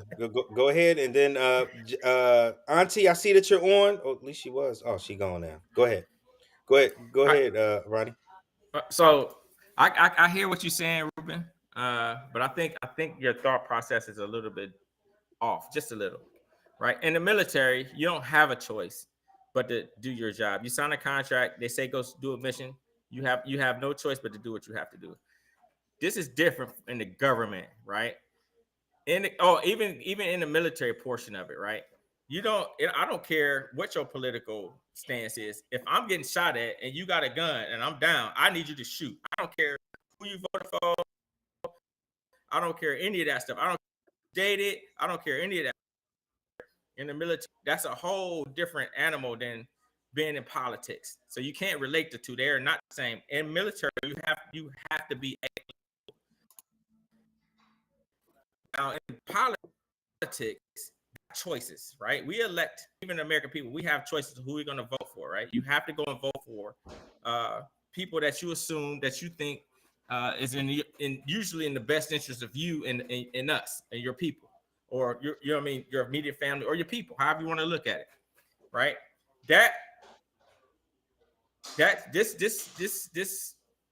This administration literally told everybody what they were going to do before they got in office. He said it. He literally said every single thing that he was going to do, he's doing. And people took him for his word for it. Some people didn't, some people didn't. And some people didn't. And if you go back and look at all the stuff that he campaigned on, not one of those things in any of those campaign promises or any of the things that he's doing right now was going to be a plus for the lower class people. Yep. Nothing. Yep. He said he's going to do tariffs. So none of his policies were for the lower class people. None. They were all for rich oligarch people. If you go really look at what he said. He literally said that. Bernie was talking about it. All the people on the Democratic side said, "Listen, this is what this man is going to." Freaking Kamala told everybody literally what he was going to do, step by step, and vote for this guy. And everybody, even the people that they knew that they didn't probably knew, they didn't think it was going to affect them. It's affecting them than they thought it was going to be, right? So everybody don't always vote for their best interest. Some people vote just because party lines, right? So when you go in there and you say, hey, this is what I voted for, great. That's something that you at the time that you were voting, that's what that meant to you. Right. But if you really go and look back at any of that stuff, so in my opinion, anybody that voted for this kind of stuff deserve everything that's about to come to them. The only part about this whole other thing Democrats think about is just the people that's going to get affected the worst. It's going to be the people that didn't think they were going to affect. It's going to be really bad for them. The safeguards that some of us have done. You know what I mean? They knew a lot of this stuff. I knew. I was like, oh, this shit about to happen. I'm doing this. I'm gonna do that. I'm gonna do that. Right. So a lot of these people that voted for this administration, I agree with you, Bobby. I think they deserve everything coming to them. However, them who you're talking about hold on. So, hold on. Yes, everybody that voted for this demonstration gets everything that they deserve. They're going to get triple freaking health care, sir. Bet. They're going to lose most of their jobs. Done. They're not going to get their SNAP benefits. Done. But people aren't focusing on who did not vote for them, right? Those are the people that need to be protected, because I didn't vote for this. But they're going to get affected just as bad as the people that voted for this. They were trying to protect. You know what I mean? Because that's what the whole. But that's what democracy is. Right. But that's what democracy is. Right. Hear me out. Right. But when the stuff like that happens, some people don't understand what it is that they're voting for, because they don't. bunch of lies. If our boys, man, me and him was going back and forth, right? If you go back and you think about the algorithms that this stuff works, right? Where you and everybody else that's Democratic feeds don't look the same when you pull up Facebook or any other these other apps on here. They're gonna look completely different. It's gonna be different information. It's gonna be put out by different people at different times, and some of the information you might not even see, right? So they directed kind of the people in this direction. But those people that were directed in those situations are starting to really wake up because now the truth is coming out, right? Now it's like, oh, whoa, this isn't what I voted for. Wait a minute, I just blank. I'm going to have to pay. Yes, you're going to have to pay that much money. And yes, you did lose your job. And yes, your people lost SNAP benefits. Now you got to go help them out. So I agree in that aspect of it. Yes, let the motherfuckers' hands burn up a little bit, but it's too many other people that are innocent are getting burned right along with them. And those were the people that needed to be protected. So, and the Democrats tried to protect them. And they didn't. They couldn't. So let me ask you. And then I want to ask everybody on the panel here, just real quick. Are you okay with the Democrats ending a shutdown as the way they did? People that voted for it. Was that a good move? Absolutely not. Yeah, was that a good move to end it the way? So you think they should have kept fighting? Absolutely. Here's the whole reason why I say that, right? Okay. Right, and I hear you. And I'm hoping other people feel the same way because I want to hear that. So no, yeah, I hear you. This is what we're here for. I hear you because I know my people. They out there working their ass off, aren't being paid. Mm-hmm. I understand that. I could see or I can understand the viewpoint of that, but the overall picture is we protect the least of us, right? That's our job as Christians, is to protect the least of us. The people that are not that are on that other side of this Republican thing weren't protecting any of them. They didn't care about anybody. They just gonna go across the board. Everybody get affected except the rich people. The only people that rich people. Now, do you allow them to run things and say, hey, we just caved because two being affected.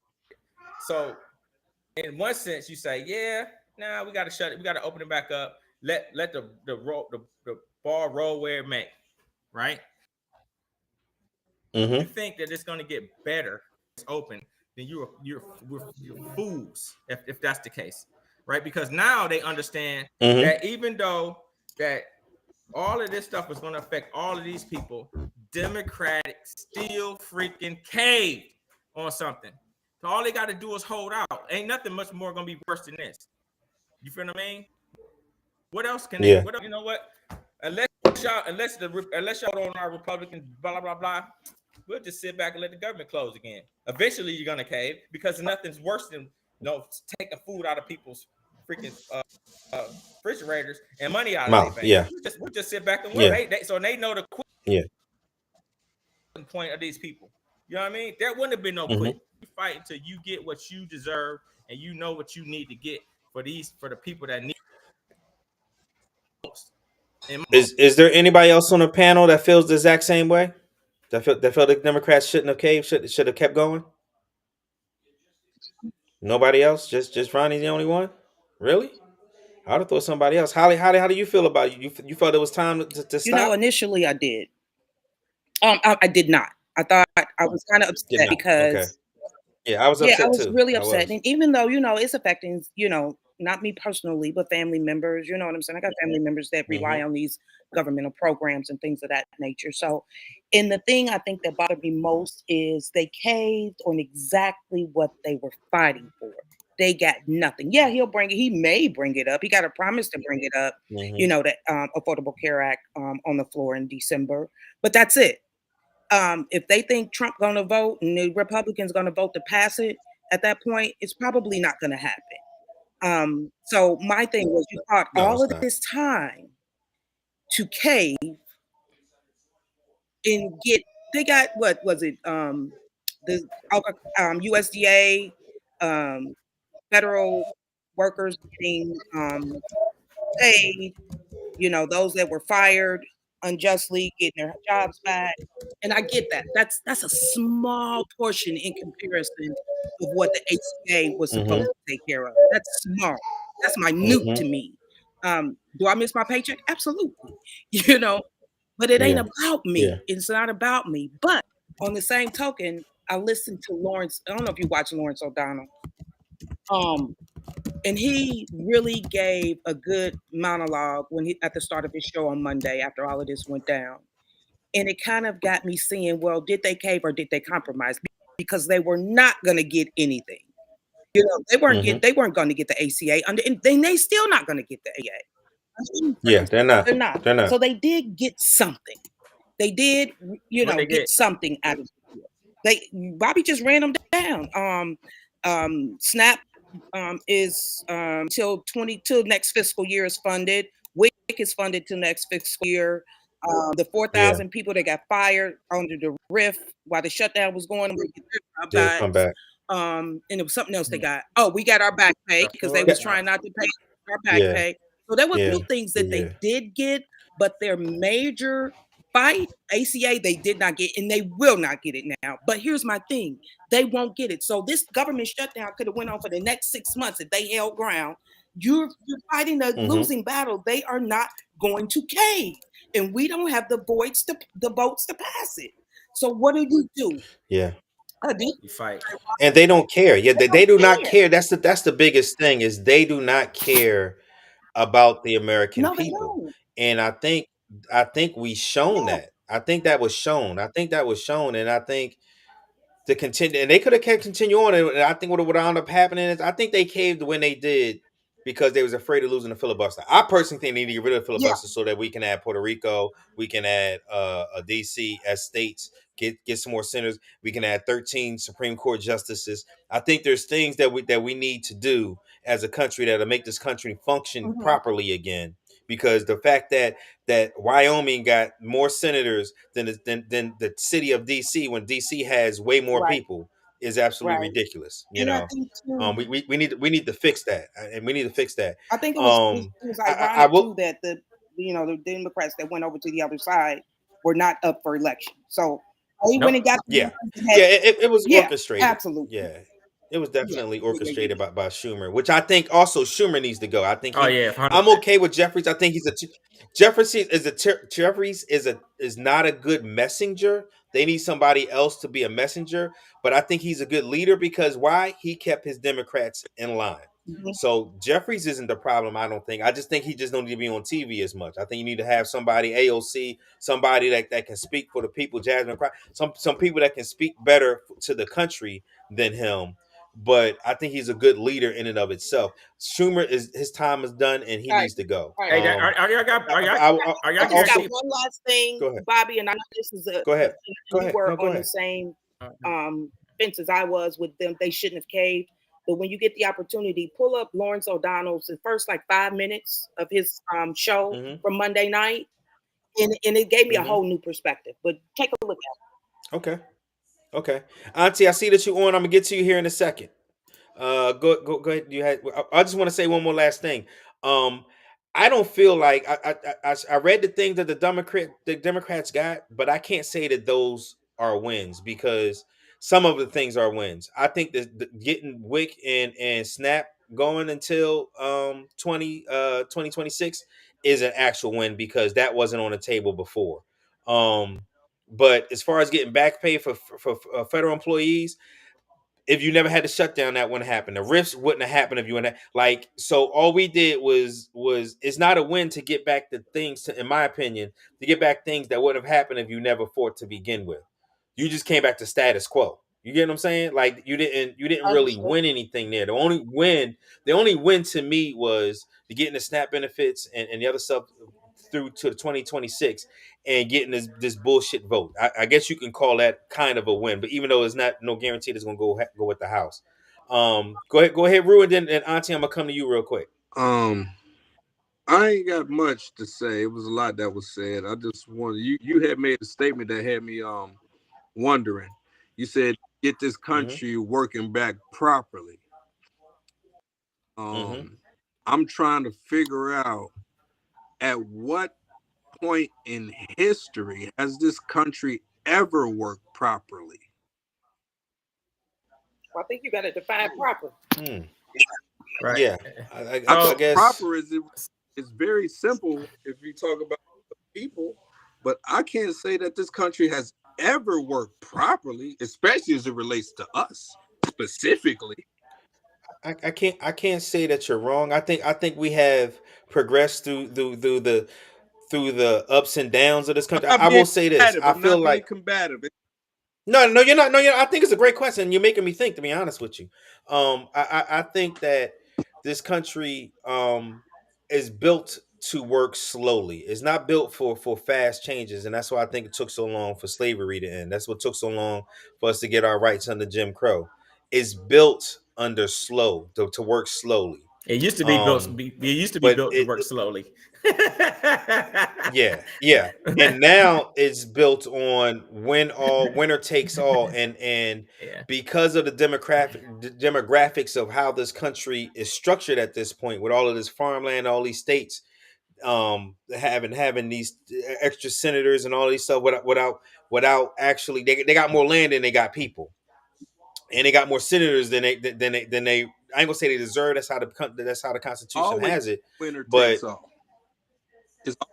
no, that's not true. The country has been built on compromise. You have to compromise. The country is founded on compromise. You have to have compromise. Now, are there times where I'm gonna win and you didn't get it? You didn't get as much, but the country is built on. That's why you have the two different chambers. That's why the filibuster was there. You know what I mean? Compromises for those who don't have power. Those in power don't compromise. I don't know about that. I disagree. So I disagree. I disagree. So hold on. No. Here's a great analogy, right? Wait. Listen. The House passed the bill, by the way, to end the shutdown. Just so you know, the House passed the bill. Yeah, go ahead. Some Democrats voted for it. Cut me off. So go ahead. No, I didn't. I just want you to understand, like, compromise is not always the person in power. You got to think, like, say people that are married, right, and they don't agree to something. There has to be a compromise. There is no person that's in charge. The power struggle isn't a power struggle. It's like, okay, well, that makes sense. I don't want to paint the wall, gray. I want to paint it purple. You know what I'm saying? Like, a big of a deal. You know what I'm saying? That's a compromise, right? So you have to learn how to compromise with people. That's even what you were saying earlier. What's that? I can't hear you. There's power struggles in too. There are power struggles in a marriage. No. I'm not. It doesn't just. And I can see in your point, but there's really no power struggle. Marriage. That's what a lot of marriages struggle with: power. Or somebody might make more than the other person. Somebody might feel like they're doing more than the other person. Some might not feel appreciated. Those are power struggles. But I think even with those things, those are the marriages that you said that needs work. I'm agreeing with you, Bobby. But if I'm in power, like, I make all of this stuff work, I make sure these happen. I don't necessarily, not saying this is a good marriage, but we just talk about the reality of the world. I don't necessarily have to negotiate with you, and I handle everything. Yeah, that's not a good marriage. No, it isn't. That's not a good marriage at all. Yeah, that is not a marriage I would want to be in. Whether the one with all the power or the one with no power, that's not a marriage I would want to be in. Reality, because most marriages in this country don't last. That's close. That's closer to what our politics is today, too. To be honest with you, and that's why we are where we are. You get rewarded for combativeness and winner takes all instead of compromise, and that's part of the problem that we have. And that's why we need to stop gerrymandering, and that's why we need to have these extra because structurally now, because of the way the states are and the way the populations are gravitating to, the states that have no population has more power than in some respects in California, or than a lot of other states. So that's what needs to change. Auntie, you've been waiting for a while. What you like to say? Auntie, hello? Auntie, you there? But does anybody else have anything to say? Holly got anything else? Jasmine? I do. Go ahead. All right. So for me, I know that they say that certain things are supposed to happen, right? The RIF people are supposed to get back into their jobs. You guys are supposed to get back pay. And I saw the tweet, like, I don't know, a couple of days ago where the people that was working get the $10,000 bonus and all this crap. That's not happening. Right. So I don't see that happening. Right, because he said this before, right? He said the exact same. Get back pay. We're gonna get these people back in order. Well, they get back pay. The 10,000 is new. No, the 10,000 is new, but the back pay is not. I'm talking about the people that they fired back in the day. That they hired because they said they were gonna back pay them the stuff that they lost for the wrong reason. They never got their back pay. Right? Yeah, they were furloughed. They did. And anybody that's furloughed has always gotten their back pay. I have never seen a shutdown where they haven't. At least where I know where I know about. I have never. Yeah. So I have never seen any single person that has not that I know of. That was furloughed. Right? No. I know people that got furloughed, they get back pay. Right? So, but the whole thing is what I'm trying to say is, even though they promise things, right? They're gonna get a vote on the Epstein files, right? They're gonna get a vote on the ACA that's coming up. That has nothing to do with the shutdown. No. That has nothing to do with the shutdown. Hold on, hear me out, right? The ACA was right. The ACA was the biggest part. ACA, like you said earlier, they're supposed to get a vote on it, right? Or however that's gonna supposedly work. We promised in the Senate. We're promised we're going to get this. We're going to vote on it. But they already know what their votes are going to be already. You know what I mean? Yeah. So it's going to be a no vote in a sense because everybody knows what they're going to vote on. I think, but the bigger part of it is that they want these so they can show these people like, hey, no, open it up now. Let them see what it is. If these people vote like they're supposed to vote against you, then you can see it publicly. It ain't gonna be it ain't gonna be fake news. It ain't gonna be one party against the other saying this, that, and the other. Your vote is gonna count for whatever you supposedly say that you all this stuff's supposed to happen. Ain't none of that shit gonna happen. Yeah, I agree. Auntie, I can't hear you. Let me see and make sure that you're I can see her. Make sure no, you don't have you got to log out and log back in because I don't even see your mic on there. Yeah, you got to hang up and come back. I like I said, I just feel like in my estimation, the Democrats can say we fought for you, we fought hard, we fought as long as we could be without and we just got to the point where we realized that they were never going to help you. They were never going to help you with healthcare. They were never going to help you to get your SNAP because he was actively trying to stop you from getting that. They were never going to help you. They wanted to restrict you from getting your back pay, and they were firing people. They were never going to help you. So we had to be the adults in the room and stop it to help you. So we try to put all the pieces back together as much as we could and get a vote for later on. Again, I was pissed off Sunday. I was, but I had to get to a point where I was like, I think you got to take a win for what the win is, and the win is the American people know. The American people know what was done, and who fought for you, and who fought to actively take something from you.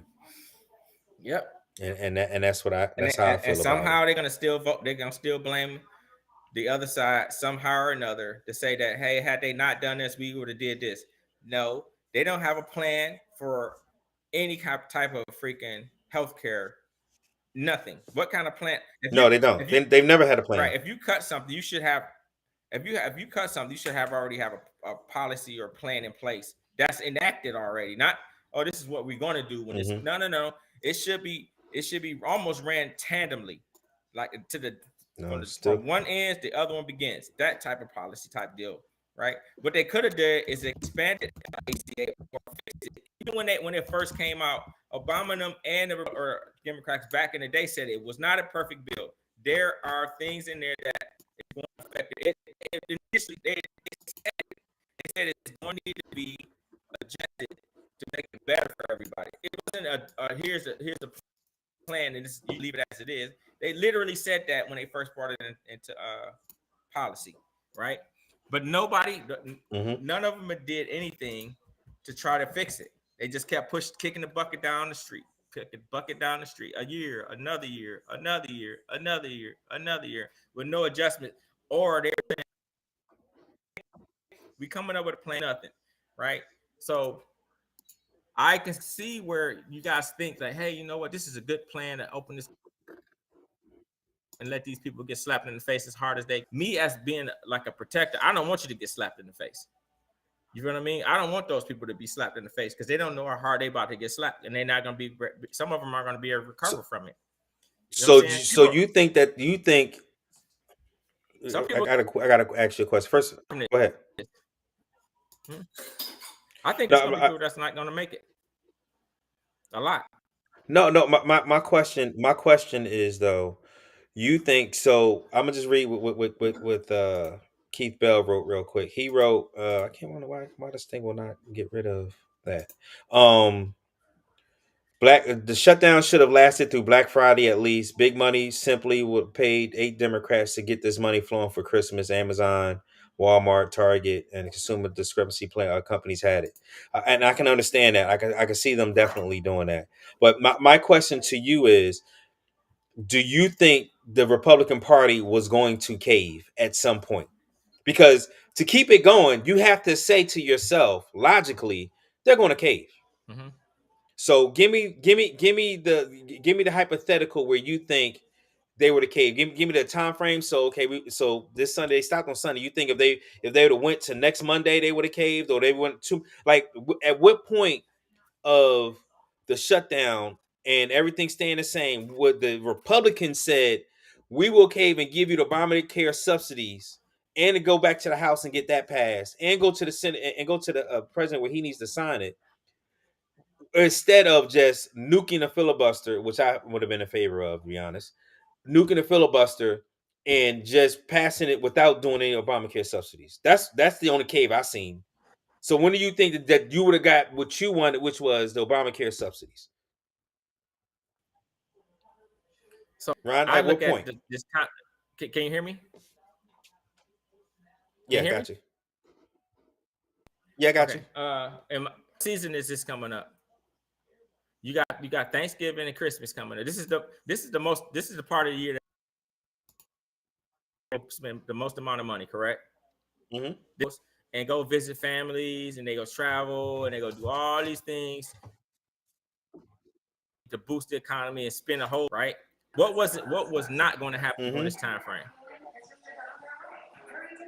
People weren't going to be able to go to visit families down, or it's going to take them a lot longer to get to where they're going, right? And they weren't going to spend as much money as they were going to spend during Christmas, right? So who was really going to be affected from this shutdown? Was it going to be the people that weren't going to spend their money that they don't really have, or was it going to be these big corporations going to lose gazillions amount of money that sat on that freaking diocese when that man freaking raised his hand and said, I'm going to be president? So, and who's to say that again? I'm coming back. I'm coming back to you, and I'm asking you the same question. Yeah. Go ahead. So those people lose so much money at this time, no choice but to pressure them to open up this government, because that money that they make at this is the big money part. This is the first quarter. This is where most of their companies make their money, is the first quarter of the year or the first quarter of fiscal, right? So this is part of that, right? So if had they held off until whenever the Republicans freaking decided they want to do it, and just is my opinion, not saying that this would have happened, right? They would have waited until after this whole thing would have happened. And I agree with what he said. If they would have held on to Black Friday, when most people spend a part of the year for these big corporations and they make all this amount of money and they don't spend that amount of money, that bubble of money that they lose is going to affect. Hey, Auntie, turn your TV down. We're going to affect those corporations so much that they would have had to, on this administration, to open up the government, to give a concession to the Democrats or something. Just in my opinion, right? Because they would have lost way more money than the ACA people would have lost. You feel what I mean? They was going to lose billions of. But you still not saying what so is your contention basically, and I'm gonna let Auntie come on. Had they stayed on they would have caved and did the subsidies over getting rid of the filibuster, is what your point is. They would have had to. They would have had to do that. So you think they would have kept the filibuster and gave the subsidies? They're not going to get. Had they wanted to do the filibuster, the Democrats could have done the filibuster when they had an opportunity to do. They didn't do it, right? Hold on. But we talking right now. We talking about. Even though he was trying to put pressure on them, saying, "Hey, do the filibuster." All those senators were like, "No, we ain't getting rid of this filibuster." Not one of them was like, "You know what? We're thinking about doing the filibuster." It's like we're absolutely not doing that because they know what that means, right? So they know what that's going to mean for next year. Because once all that stuff flips, what do you think the Democrats going to do? It's going to be like that forever. They're never going to have a compromise. It's just going to be whoever's in power gets to do whatever the hell they want until they out of power. That's why they don't want to open up that dialogue. And I don't blame them because that's exactly what was going to happen. Okay. You does that make sense? Yeah. So they was never going to. I get what you're saying. They was never going to give this filibuster open. You know what I mean? In my opinion,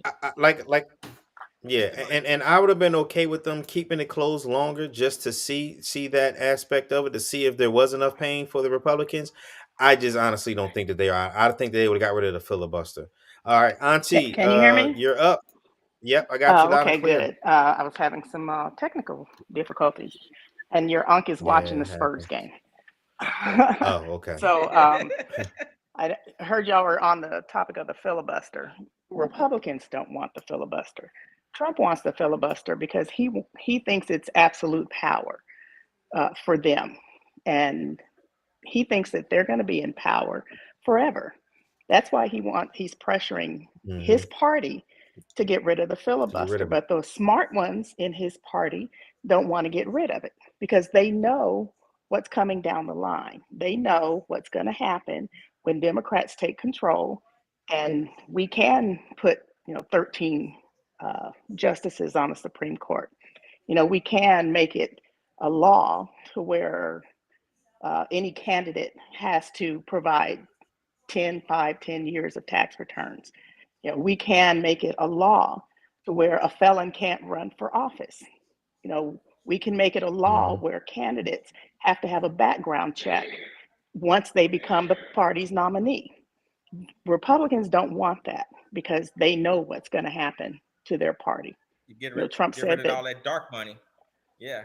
Well, and that needs to go too. But Republicans put that dark money in there with Citizens United. No. I think, but that's both parties at this point. I mean, Citizens United was terrible, but they're both using it to their advantage. They're using it. They're all using it, but Democrats didn't want it, voted against it. Republicans put that in I would place. agree.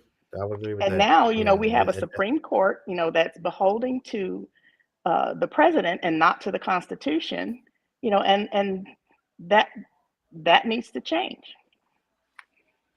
So let me ask you, Auntie, were you for the government opening up when it did now? Were you for the 8 senators coming and giving the votes to open the government back up, or did you want them to fight longer? I wanted them to fight longer, but I was being practical.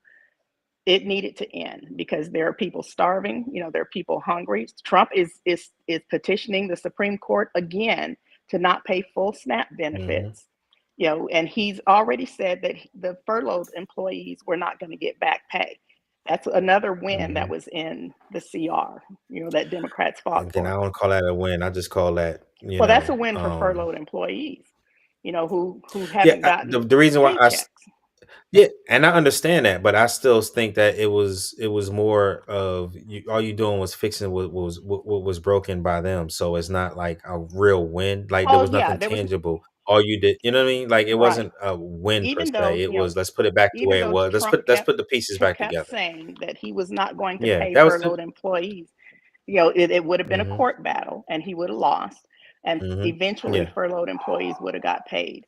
But also Democrats included were the employees, the hundreds of employees that got a pink slip, that their positions were going to be terminated. Those pink slips were voided. So they can't lay off any employees. That was also in the CR. But we're going to be back here again in January. And by then, if Republicans either don't take a vote on ACA or they vote against it, which they will, either way, then by then, people who were receiving those extended SNAP benefit, ACA benefits, will know, that Republicans don't give a shit about them. And a lot of them are their own voters. Yep. And they think Absolutely. that, the ACA benefits, like Trump thinks all the programs that benefit his voters are Dem programs. There's no such thing as a Dem program. And that's the difference between the two parties. Democrats, say, I don't have to benefit from it for me to want it to happen. Republicans are like, if it doesn't benefit me, I don't give a shit. And that's where we are. I would agree. But you know what? All right, y'all. It's been a great pod. Is Go Holly ahead. still on here? Is Holly still here? Because her favorite thing was like time yeah, to tell. I'm here. What's Oh your yeah, favorite time thing will to say? tell. So I'm gonna be positive, and I hope that that this thing works out for everyone. But people can only tell you so many times that they don't give a fuck about you until you have to believe them. And they've told you exactly time and time again, we don't give a fuck about you. And that's what the makes you CR, think that's what Democrats giving in is showing people, that Republicans don't give a shit about them. And hopefully, some of them will see it. They all won't. I know they won't. But, they'll continue defending what he's doing. But I hope the ones that are losing out and hurting will see that Republicans don't give a shit about them or the country. That's why. That's why they pad their pockets, because they know what's about to pop off when all this stuff opens up. Right. And And then those emails came out about this much bigger than Epstein. Yeah. Oh yeah. Definitely. Much bigger. Pelosi, she retiring. Absolutely.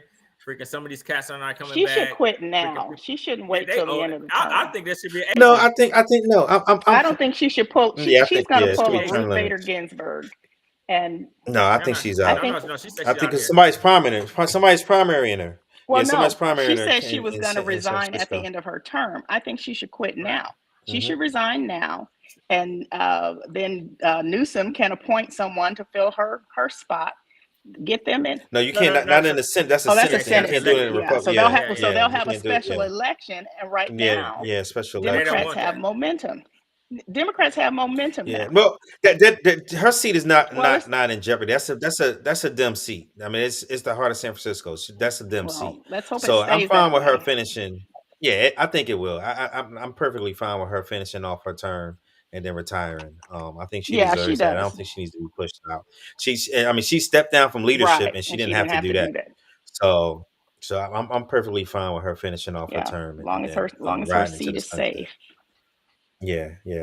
All right, y'all. The pod is coming to a close. I do have. I don't know if anybody else have a cleaner pilot. Anybody have a cleaner pilot this week? Because if not, I got one already. Oh, go lined for it. up. My cleaner pilot is now that the government shutdown is opening and back up. My son will be getting out of the military here in the next 2 weeks, going on terminal leave. And he'll be moving back here with his family and starting a new career. And I'm looking forward to him getting out. He did it. He did his term. He successfully honored his commitment to the Navy, and it's time to come home. Nice. So I'm happy for him, and he's got some things lined up. So about going into the reserves. Yep. You ever thought about no, that? he was on a submarine, so I don't know. I don't know what he would. I would have. I'm pretty sure they probably got something for submarines on reserves, but he hasn't. I don't know if he would. If they offered him a bonus or something like that, he may. It wouldn't surprise me if he would want to do the reserves, but I don't know right off the bat. Yeah, I know he wants to become a pilot. At least that was the last time I talked to him about it. He said he wanted to be a pilot. And the way it's set up right now, he'll be able to go to do a lot of that flight training on weekends. So that, even though the reserve is once a month, 1 weekend a month, but right now he'll be able to, train on the weekends and get that knocked out. So we'll see what he winds up doing. Yeah, man. No, just we'll see. That's what I always is go get affiliated with that, because you still get a whole bunch. You still get a paycheck. You know what I'm saying? You're pretty much covered, because medical is going to be for him. Right? Is he under? Is he still on 26? He's on the 26, so he can go back on ours. Right. But he already got a job lined up. He already got honestly, he already got a career lined up. Yeah, he already got a career lined up. Basically doing what he was doing on the subs as a technician. Nice. So he already got everything lined up. He's good to go. He honestly doesn't have to learn to fly if he don't want to. He can just ride out with his job, but he may want to do something bigger and better. So yeah, it's working out great. It's working out great for him. Yeah. All right, you guys. I love you, and I'll see you guys next week. And I'll see y'all. Don't forget to check out Lawrence O'Donnell. Check out his 5 minutes. Okay, I'm gonna check it out for Monday. From this past Monday, Lawrence O'Donnell's monologue for Monday. Okay, Monday. I'll check it out. Hey, send me the link. Send me the link. I will. Send me the link. Holly, send me the link. Okay, I'll find it and put the